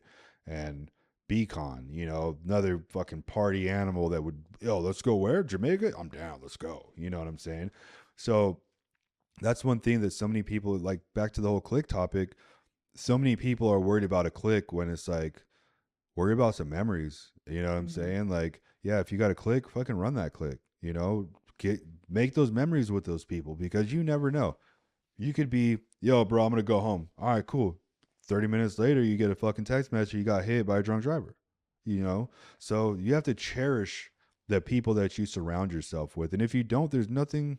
Do you really care? What are you really doing it for? Yeah. You know, like I give a fuck about the bikes. Yeah. You know, like exactly. yeah, like there's people that are good riders and pieces of shit, and there's people that are horrible riders but solid fucking people. I feel like you have to kind of just stick with your gut feeling, and when if you're in that moment where you feel like you don't have a tribe, Mm. just keep going. Yeah. Don't fucking give up, Don't dude. force yourself to try to be a part of Oh anybody's fuck anything. no. It's not worth it. It's not gonna work. No, it's not. It's not gonna work. You're gonna sit there and change who you are as a person to try to fit into something. You know, it's Yeah. like those blocks that kids play. You know, try to put the circle and the triangle. It's not gonna work. You know what I'm Yeah. saying? No matter how hard you try, you're gonna give up so much of yourself to try to fit into a group that you think you want, but then once you're in there, you're like, man, this ain't really me. Like these guys are smoking meth right now. Like I don't do that. You know what I'm saying? Yeah. This was completely different. But if you genuinely go in knowing like, yeah, I'm me. You know what I'm saying? Like I want to grow, but I'm not going to change. You see what I'm saying? Like, Yeah, it's hard though because I had that moment where I came back from my retirement and now I'm a mom. Yeah. And like people know me as that party chick that I used to be 10 years ago. You weren't really too much of a partier. You weren't too much of it. You go to like parties, but you wasn't like, I'd get faded, but you wasn't out of control. no, I wasn't like getting naked. But I was getting faded. Yeah. But I still have a picture of you drinking out of the pitcher when I was in Oregon or Washington for one time. I'll find it. I'll send it to you. You have pink fucking gloves on. You're like this, drinking the fucking pitcher. I think BK was there. I probably don't remember. No, you probably don't. Probably don't. But I had a hard time like coming back because the scene is so different. There's lots of drugs involved where that I wasn't used to that before. You know, I was just smoking weed before, and just I'm just a mom. Like I'm totally different. And I found myself trying to like kind of like fit in, and then I came to the acceptance that it's okay. Yeah. I don't have to be friends with anyone outside of the lot. Right. I could come here and ride with everyone and go home. Yeah. High five. All right, guys. See you next weekend. Yeah. You know what I'm saying? Exactly. Like that's it. And I'm the same way. I have homies that they don't come to my house. I don't go to their house. I don't get invited to birthday parties or anything like that. Those are just guys that I ride with. You see what I'm saying? I see him, it's knuckles up. Yeah, cool, for sure. You want something to drink from the store? I'm headed, you know, whatever the case. But that's where it ends. You see? You wouldn't break bread with them. Right. But when it comes to Jack, you know what I mean, that lives right by me, Tommy Blocks, anybody else, like, they've been at my house. Yo, you need a place to sleep? I got an extra room for you. You see what I'm saying? Anything you guys need, like, I got you. You see? So that's the difference. And that's one thing that I think people need to understand. The difference between the two.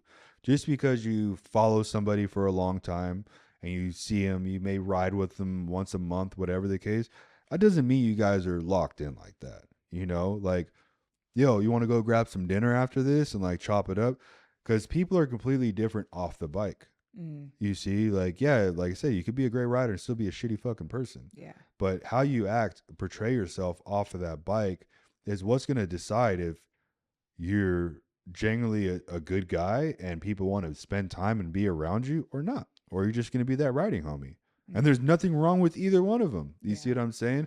Just because we only ride Sundays and I see you once a month, bro, like, don't be mad at me or come at me sideways. Like, the phone works both ways. You know what I mean? Like, if you want to connect on that level, I have no problem with it. I have no problem making new friends or whatever the case may be. But I have my solid clique, you know, and they're spread out from here to Jamaica. Literally. I think that just comes with time. It does. And a lot of the Harley riders, this is still a new sport. It's so new. Yeah, you know, and you guys haven't even had the growing pains yet, you know. It's spread out, you know, throughout the United States, but nothing like the sport bikes. What do you mean by growing pains? Growing pains within the real police interactions, the people going to jail, doing real time for this shit, the impounds. I mean, imagine a ROC of Harleys. Talking like 600 plus Harleys cruising down the fucking street. They have decent sized stunt rides, but there's never going to be a Harley ROC. You see what I'm saying? I mean, at least in my time, I don't think.